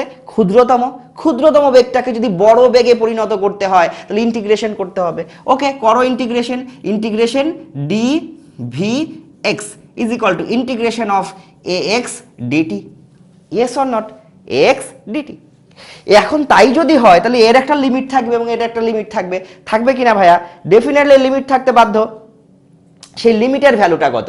সেই লিমিটের ভ্যালুটা হচ্ছে আমার সর্বোচ্চ যে বেগ নির্ণয় করতে চাচ্ছি সেই বেগটা কত? আদিবেগ ইউএক্স। তাহলে আদিবেগটা কত হবে বলো তো ভাইয়া? ইউএক্স। আর শেষ বেগটা কত ভাইয়া? ভিএক্স। তাহলে পরে আপার লিমিট কত হয়ে যাবে? ভিএক্স। লোয়ার লিমিট হচ্ছে ইউএক্স, আপার লিমিট কত? ভিএক্স। ওকে, এবার এটা কি সময়ের সাপেক্ষে? সময় কত থেকে ক্যালকুলেশন করছি? 0 থেকে। 0 সময় থেকে কত সময়ের মধ্যে আমরা ক্যালকুলেশন করছি? আমাদেরকে সময় বলেছে 2 সেকেন্ডের পরে বেগ নির্ণয় করতে। 2 সেকেন্ডের জন্য। কথাটা কি আমি বোঝাতে পারছি তোমাদের? আমি আবার ক্যালকুলেশনটা আবার একটু তোমাদের জন্য বলছি। দেখো যে আমরা তো অবশ্যই জানি যে বেগকে ডিফারেন্সিয়েট করলে ত্বরণ পাওয়া যায়। তাহলে এক্স অক্ষের বেগকে ডিফারেন্সিয়েট করলে এক্স অক্ষের ত্বরণ পাওয়া যাবে। এখন যদি এটাকে আর গুণন করি তাহলে ডিভি এক্স পাই। এই ডিভি এক্স মানে কি? খুব ক্ষুদ্রতম একটা বেগ এক্স অক্ষের, সেটাকে যদি বড় বেগে পরিণত করতে চাই সেই বেগটা কত থেকে কতর মধ্যে বলো তো? 0 থেকে 2 সেকেন্ড পরে শেষ বেগের মধ্যে। তাহলে 0 হচ্ছে আদিবেগ হচ্ছে ইউএক্স, আর শেষ বেগ কত? ভিএক্স। কারণ আমরা তো জানি 2 সেকেন্ড পরে শেষ বেগটাকে আমরা ভিএক্স ধরে নিয়েছি। আরে ভাইয়া, যে কোনো মুহূর্তের বেগ কি বলেছিলাম? ভিএক্স, এক্স অক্ষ বরাবর। এবার একটু খেয়াল করি, এই যে এখানেও দেওয়া আছে দেখো, যে কোনো মুহূর্তের বেগ ভিএক্স। ওকে, এবার যদি এটা সময়ের সাপেক্ষে, তাহলে এটাকে যদি আমি লিমিট বসাই তাহলে কত থেকে বসাবো? 0 থেকে 2 সেকেন্ডের মধ্যে। কারণ 0 সেকেন্ড হচ্ছে আদি অবস্থা এবং শেষ সর্বোচ্চ কত সময়ের মধ্যে করতে বলেছে আমাদেরকে? 2 সেকেন্ডের মধ্যে। তাহলে আমরা এখন ক্যালকুলেশন করতে পারি ভাইয়া। এইটা আপার লিমিট, লোয়ার লিমিট কত বলো তো ভাইয়া? তাড়াতাড়ি বলে ফেলো, লোয়ার লিমিট কত? লোয়ার লিমিট হচ্ছে 0, কারণ ইউএক্স এর মান কত ছিল? 0 ছিল। আর এখানকার ভিএক্সই থেকে গেল। ক্লিয়ার কথা কিনা? ভিএক্সই থেকে গেল। ওকে, এবার একটু খেয়াল করে দেখো যে এই এক্স এর ভ্যালু ওখানে দেওয়া আছে। কত দেওয়া আছে? 3t plus 2 into d t. এটাকে ইন্টিগ্রেট করতে হবে 0 এবং 2 এর মধ্যে। 0 এবং 2 এর মধ্যে এটাকে ইন্টিগ্রেট করতে হবে। তাই যদি ইন্টিগ্রেট করতে হয় তাহলে আমরা ক্যালকুলেশন করি। ক্যালকুলেশন করা শেষ হলে আমরা এটাকে দেখো বলে ফেলতে পারি, যেহেতু এটা কত আছে বলো তো? এটা আছে হচ্ছে ভিএক্স, উপরে ভিএক্স নিচে 0, তাহলে এটাকে ইন্টিগ্রেশন করলে আমরা কি পাবো? ভিএক্সই পাবো। আরে ভাই একটা ছোট ডিভিএক্স ডিভিএক্স ছোট ডিভিএক্স কে যদি ইন্টিগ্রেশন করি তাহলে বড় জিনিস পাওয়া যাওয়ার কথা, তাই না? সে বড় জিনিসটা কত? ভিএক্স। তাহলে আমরা এদিকে বলতে পারি কত? ভিএক্স ইজ ইকুয়াল টু, এটাকে যদি আমরা ইন্টিগ্রেশন করি, ইন্টিগ্রেশন করলে আলাদা করে নিচ্ছি তোমাদের সুবিধার্থে ইন্টিগ্রেশনে, এটা 2 এটা 0, 3t into dt plus 2 into dt, 3t into dt, আর এটাকে ইন্টিগ্রেশন হচ্ছে 0 2 এর মধ্যে। তাহলে এই লাইনটাকে আমরা এখান থেকে এখানে নিয়ে যাচ্ছি, একটু খেয়াল করি। তাহলে এদিকে ইন্টিগ্রেশন করে ভিএক্স পেয়েছিলাম, তাহলে ভিএক্স ইজ ইকুয়াল টু এই যে ডিটি, ডিটির যে এখানে 3 আছে, 3টা কি বলো তো ভাইয়া? কনস্ট্যান্ট। তাহলে 3 বাইরে বের হয়ে আসবে, 3 যদি বাইরে বের হয়ে আসে তাহলে ইন্টিগ্রেশন থাকে 2 নিচে 0 টি ডিটি প্লাস ইন্টিগ্রেশন 2 0, এখানে 2 কনস্ট্যান্ট, তাহলে 2 বাইরে বের হয়ে আসবে, 2টাকে বাইরে বের করলাম না, 2 বাইরে বের হয়ে আসবে, থাকবে কি 2 0 ইন্টু ডিটি। এবার আসো v x is equal to t into d t কে ডিফারেন্ট ইন্টিগ্রেশন করলে কি হয়? ইন্টিগ্রেশনের শর্ত হচ্ছে যে আমরা ইন্টিগ্রেশনের ফর্মুলা তো এটা জানি, integration of x to the power n মানে কি বলো ভাইয়া? X to the power n into d x is equal to আমরা জানি কি x to the power n plus 1 divided n plus 1, এটাই তো আমাদের ইন্টিগ্রেশনের ফর্মুলা। সেই ফর্মুলাটা এখানে ইউজ করি, যদি তাই ইউজ করি তাহলে পাচ্ছি কত? 3 টি প্লাস মানে টি স্কোয়ার ডিভাইডেড 2, দেখো যে টি এর পাওয়ার 1 ছিল তার সাথে একটা 1 যোগ হয়ে গেছে, তাহলে টি স্কোয়ার ডিভাইডেড 2 হয়ে গেছে। তাই যদি হয় তাহলে এর লিমিট আমরা এখন বসাই, এর লিমিট কত ছিল? 2 আর 0 প্লাস 2, আর ডিটি কে ইন্টিগ্রেট করলে টি পাওয়া যায়, টি এর লিমিট ইন্টিগ্রেশন বসলে 2 আর 0। ক্লিয়ার কথা? ওকে, তাই যদি হয় তাহলে আমরা এখানে বলতে পারি ভিএক্স ইজ ইকুয়াল টু, মান বসাইতে পারি, লোয়ার লিমিট বসালে তো ভাইয়া 0, যেহেতু লোয়ার লিমিট 0ই চলে আসবে না, তাই ওটা আর ক্যালকুলেশনের মধ্যে ধরার দরকার নাই, শুধু 2 বসিয়েই ক্যালকুলেশন করে ফেলি।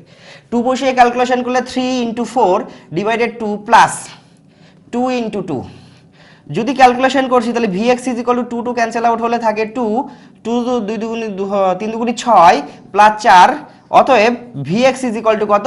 10 মিটার পার সেকেন্ড। তাহলে এখান থেকে আমরা ক্যালকুলেশন করে কি পেয়ে গেলাম বলো তো ভাইয়া? যে 10 মিটার পার সেকেন্ড বেগে, 10 মিটার পার সেকেন্ড বেগে এক্স অক্ষ বরাবর এই বস্তুটা কি ছিল? 2 সেকেন্ড পরে তার বেগ ছিল কত? 2 সেকেন্ড পরে এক্স অক্ষ বরাবর এই যে বলটা ছিল সেই বলটার বেগ ছিল হচ্ছে 10 মিটার পার সেকেন্ড। তাহলে এক্স অক্ষ বরাবর বেগ জানা, ওয়াই অক্ষ বরাবর বেগ জানা, তাহলে এটার ভেক্টর বেগ আমরা এখন অ্যান্সার হিসেবে লিখে ফেলতে পারি, এক্স অক্ষ বরাবর বেগ।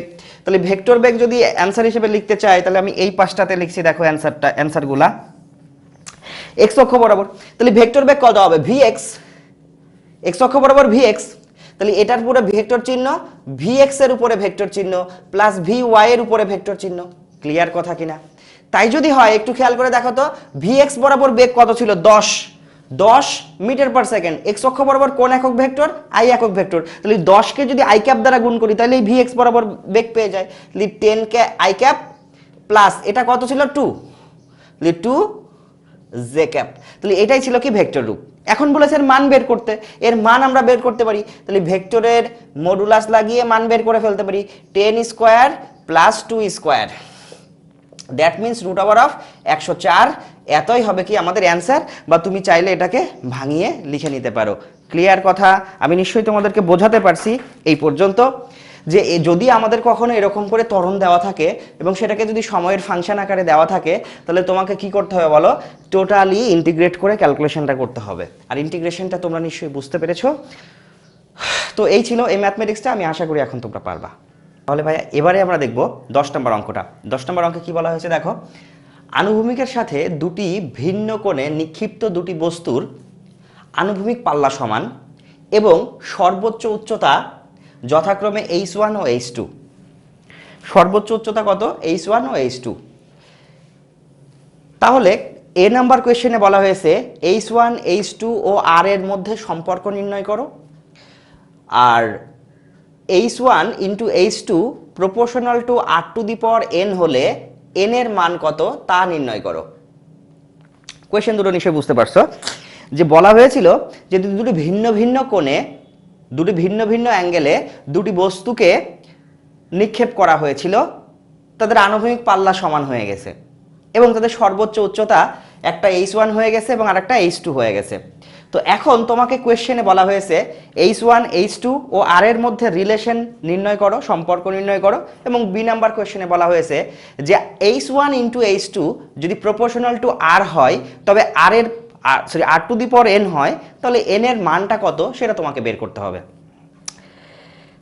খুব সুন্দর কথা, আমাদের সেই আগের কনসেপ্টটাই কাজে লাগাতে হবে। একটু খেয়াল করে দেখো, বলা হয়েছে কি যে আনুভূমিকের সাথে দুটি ভিন্ন কোণে দুটি বস্তুকে নিক্ষেপ করা হয়েছিল। দুটি ভিন্ন কোণে নিক্ষেপ করলে তাদের আনুভূমিক পাল্লা কখন সমান হয় ভাই? এক নম্বর শর্ত ছিল কি একই বেগে নিক্ষেপ করলে, এবং আর একটা হচ্ছে কি বলতো যে থেটা এবং 90 মাইনাস থেটা কোণে। তার মানে আমরা এখানে বলতে পারি যে বস্তুদ্বয়কে থেটা এবং 90 মাইনাস থেটা কোণে নিক্ষেপ করা হয়েছিল, এবং সাথে আর একটা কি ছিল বলো, ইউ সবসময় সমান ছিল। তো আমি এই শর্তটুকু আর লিখলাম না, অনেকবার বলেছি, বহুবার অঙ্ক করিয়েছি, রিটেন পড়ানোর সময় করিয়েছি, এখন জাস্ট লিখে চলে যাচ্ছে। এখন দেখো যে প্রথমে থেটা এর জন্য H1 পাওয়া যাবে, থেটা এর জন্য তো একটা H1 পাওয়া যাবে। আরে প্রথম থেটা মানে প্রথম থেটা কোণে নিক্ষেপ করা হয়েছিল, যে ভাই এই যে এই থেটা কোণে নিক্ষেপ করা হয়েছিল একটা, আর থেটা 90 মাইনাস থেটা কোণে নিক্ষেপ করা হয়েছিল আর একটা, ঠিক আছে? তাহলে এটা যদি থেটা হয় তাহলে এটা হচ্ছে 90 মাইনাস থেটা, তাহলে এই থেটার জন্য আমি যে হাইটটা পাবো সর্বোচ্চ উচ্চতা সেটা কত হবে? H1। তাহলে H1 ইজ ইকুয়াল টু কি? H1 is equal two H is equal to আমরা জানি ইউ স্কোয়ার, আর কি নিক্ষেপণ বেগ সবসময় সময় হতে হয়, নাহলে তার আনুভূমিক পাল্লা সেম হবে না। U square sine square theta divided কত বলো? 2g। তাহলে এটা পেয়ে গেলাম H1 এর জন্য। এখন H1 এর জন্য যদি আমরা এটা পাই, তাহলে এটাকে আমরা একটু ক্যালকুলেশন করে ফেলি। দেখো এটাকে ক্যালকুলেশন করলে পাই u square sine square theta is equal to H1 2H1g পাই। এখন একটু খেয়াল করো, এটাকে যদি আমরা বর্গমূল করি তাইলে পারে উভয় পক্ষে বর্গমূল করে দিলে u sine theta is equal to root over of 2H1g পাই। এবার যদি আমরা 90 ডিগ্রি মাইনাস থেটা এর জন্য ক্যালকুলেশন করি, তাহলে H2 ইজ ইকুয়াল টু কত পাবো বলো তো? U square sine square of 90 degree minus theta divided কত বলো? 2g। Yes or not? ওকে, তাই যদি হয় তাহলে এবার একটু খেয়াল করো, এই যে সাইন এই স্কোয়ারকে এইভাবে, আচ্ছা ঠিক আছে আমি আরেক লাইন লিখে দিচ্ছি তোমাদের জন্য, ইউ স্কোয়ার এটাকে কি আমরা এভাবে বলতে পারতাম? সাইন 90 ডিগ্রি মাইনাস থেটা তার হোল স্কোয়ার ডিভাইডেড 2g। পারতাম কিনা? আরে সাইনের উপর স্কোয়ার থাকা আর টোটালটার উপর হোল স্কোয়ার থাকা একই তো কথা, কারণ অ্যাঙ্গেল তো সবসময় সাইনের পরেই বসবে। তাহলে সাইন 90 ডিগ্রি মাইনাস থেটাতে যদি কোয়ারেন্টে ফেলে ঘুরাই তাহলে কি পাই? কস থেটা পেয়ে যায়। তাহলে কস থেটাকে বর্গ করলে কি হয়ে যায়? Cos square theta. তাহলে H2 is equal to cos square theta, সাথে আছে কি একটা ইউ স্কোয়ার, নিচে কি 2g। তাহলে এটাকে যদি আমরা একবারে ক্যালকুলেট করি এটার মতো করে ক্যালকুলেট করলে কি পাওয়া যাচ্ছে দেখো তো? U cos theta is equal to root over of 2H2g পাওয়া যাচ্ছে। আমার কথা কি বুঝতে পারছো? এ দেখো এখানে আর গুণন করেছি 2H2g, আর এটাকে বর্গমূল করার জন্য উভয় পক্ষে রুট ওভার নিয়ে আসা হয়েছে। রুট ওভার নিয়ে আসলে এই পাশের হোল স্কোয়ার উঠে গেছে, আর এই পাশে একটা বর্গমূল চিহ্ন চলে আসছে। এবার আর এর সাথে সম্পর্ক বের করতে বলেছিল, তো আর সমান সমান আমাদের কি জানা আছে সেটা আমরা একটু দেখি। আর সমান সমান আমাদের জানা আছে কি বলো? U square sine 2i theta divided g, এটাই তো জানা আছে। ইউ স্কোয়ার, দেখো u square sine 2 theta divided g জানা আছে। ওকে, তাই যদি হয় তাহলে R is equal to u square sine 2 থেটাকে আমরা কি একটু ভাঙিয়ে লিখতে পারি যে সাইন থেটা কস থেটা আর একটা 2 এক্সট্রা, নিচে একটা জি। Yes or not? পারি কিনা ভাইয়া? অবশ্যই পারি। তাই যদি হয় তাহলে এবার একটু খেয়াল করে দেখো তো ভাইয়া, u sine theta u cos theta, u sine theta u cos theta, তাহলে এই ইউ স্কোয়ারকে ভেঙে একবার u sine theta u cos theta গুণ আকারে লিখতে পারি আমি। তাই যদি লিখতে পারি তাহলে আর ইজ ইকুয়াল টু পাচ্ছে কি 2 into u sine theta into u cos theta divided কি বলো তো ভাইয়া? জি। পারতেছি কিনা লিখতে? ডেফিনেটলি পারতেছি।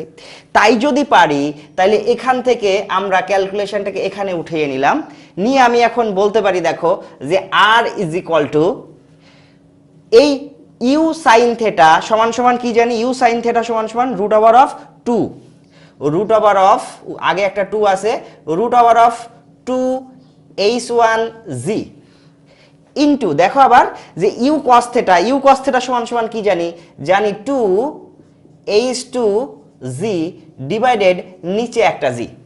ক্লিয়ার কথা কিনা, বুঝতে পারছি ব্যাপারটা নাকি এখনো বুঝি নাই? মানটাকে জাস্ট বসিয়ে দিয়েছি, আর তো কিছুই করিনি ভাইয়া আমরা। ক্লিয়ার? ওকে। তাই যদি হয় তাহলে এবার একটু খেয়াল করো, আর ইজ ইকুয়াল টু এই জায়গা থেকে আমরা এভাবে ক্যালকুলেশন করে আলাদা করে নিতে পারি না, root over of 2z into root over of h1 into root over of 2z into root over of h2 divided z। পারি কিনা? কারণ কি দেখো, এখানে 2z এখানে 2z, এই 2z কে যদি আলাদা করে নিই বর্গ করে আমি একটা মান পেয়ে যাব, মানে দুটোকে গুণ করলে মানে কি হয়ে যাবে, বর্গ হয়ে যাবে, বর্গ হয়ে গেলে রুট ওভারটা উঠে যাবে, তখন আমার একটা ভ্যালিড মান পেয়ে যাব, বা আমরা কি বলবো মানে একটা সৌন্দর্যপূর্ণ মান পেয়ে যাব। আর রুট ওভার অফ h1 আর রুট ওভার অফ h2 থেকে যাক, সমস্যা তো নাই। ওকে, তাহলে এবার যদি আমরা ক্যালকুলেট করি আর ইজ ইকুয়াল টু, তাহলে এই দুটো গুণ আকারে কি হচ্ছে দেখো, যে আমরা যদি এই অংশটুকু আর এই অংশটুকুকে গুণ করে ফেলি, তাহলে গুণ করলে কি পাচ্ছি 2z। আরে ভাই, দুটো জিনিস যদি একই সাথে গুণ করি তাহলে বর্গ হয়ে যায়, স্কোয়ার হয়ে যায়, রুট আর স্কোয়ারে উঠে যায়, তাহলে 2z পাচ্ছি। 2z ইন্টু 2, 2z ইন্টু 2 মানে কি বলতো 4z, 2z into 2 is equal to 4z। Clear তো কথা? 4z যদি হয় তাহলে 4z আর রুট ওভার অফ h1 আর h2 বর্গমূলের মধ্যে গুণ করে দিয়েছি। নিচে কত আছে বলো, একটা জি আছে, জি জি ক্যান্সেল আউট করে দিতে পারি। এখন জি, সরি 4 কেন ক্যান্সেল আউট করছি, জি জি ক্যান্সেল আউট করে দিতে পারি। তাইলে আমরা বলতে পারি আর ইজ ইকুয়াল টু কি বলতো 4 root over of h1 h2। নিশ্চয়ই বুঝতে পেরেছো যে 4 root over of h1 h2, 4 root over of h1 h2 অর্থাৎ কি, যে আর এবং h1 এবং h2 এর মধ্যে সম্পর্ক। অর্থাৎ এই সম্পর্ক দ্বারা আমরা আর এর মান, h1 এর মান বা h2 এর মান যেভাবেই হোক ক্যালকুলেশন করে বের করে ফেলতে পারি। তাহলে আমাদের যে পুরো ম্যাথমেটিক্সটা বলেছিল সেই ম্যাথমেটিক্সটা থেকে আমরা আর এবং h1 এবং h2 এর মানটা, মানে সম্পর্কটা, রিলেশনটা পেয়ে গেছি। অর্থাৎ আমার 1 নাম্বার কোয়েশ্চেনটা সলভ হয়ে গেছে। এখন আমাকে সলভ করতে হবে 2 নাম্বার কোয়েশ্চেনটা। 2 নাম্বার কোয়েশ্চেনে বলা হয়েছে দেখো, h1 এবং h2 যদি গুণ আকারে সমানুপাতিক হয় r two the power n এর, তাহলে n এর মানটা কত সেটা আমাদেরকে নির্ণয় করতে হবে। তাহলে এই লাইনটা থেকে কি ভাইয়া আমরা ক্যালকুলেশন করে স্টার্ট করতে পারি না? আবার দেখো, এই লাইনটা থেকে যদি আমরা ক্যালকুলেশন করে স্টার্ট করি তাহলে কেমন হয়, 4টাকে ওই পাশে নিয়ে যেতে পারি। অর্থাৎ আমরা একটু ক্যালকুলেশন করেই দিচ্ছি আমি, তাইলে এই অ্যান্সার চলে আসবে। তাহলে আমি এই সাইডটাতে করি একটু, হ্যাঁ অঙ্কটার পুরো বুঝতেছি না, এই সাইডটাতে করি, দেখো এই জায়গাটাতে করি। তাহলে এখানে দেওয়া আছে কি R is equal to 4 root over of h1 h2, তাহলে আমাকে R square is equal to 16 h1 h2 বলতে পারি। বর্গ যেহেতু করে ফেলেছি, এই রুট উঠিয়ে ফেলেছি, কারণ আমাকে h1 এবং h2 এর সাথে সমানুপাতিক আনতে হবে r two the power n এর, ঠিক কিনা? এখানে দেখো 16 যে সংখ্যাটা আছে, 16 নাম্বারটা একটা কনস্ট্যান্ট। এই কনস্ট্যান্ট জিনিসকে যদি আমি উঠিয়ে দিই তাইলেই আমি বলতে পারবো সমানুপাতিক, যে আর স্কোয়ার ইজ প্রপোর্শনাল টু কি বলতো, আর square h1 h2 proportional to কি, তাহলে আর স্কোয়ার।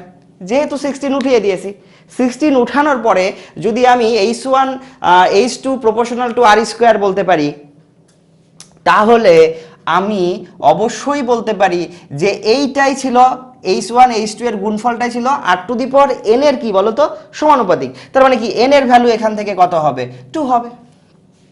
তাহলে এটাই কি আমার 2 নাম্বার অ্যান্সার, বি নাম্বার অ্যান্সারটা। কথা কি ক্লিয়ার? তার মানে কি বি নাম্বার কোয়েশ্চেনও যদি তোমাকে সলভ করতে হয় তাহলে টোটালটাই তোমাকে ক্যালকুলেশন করতে হবে।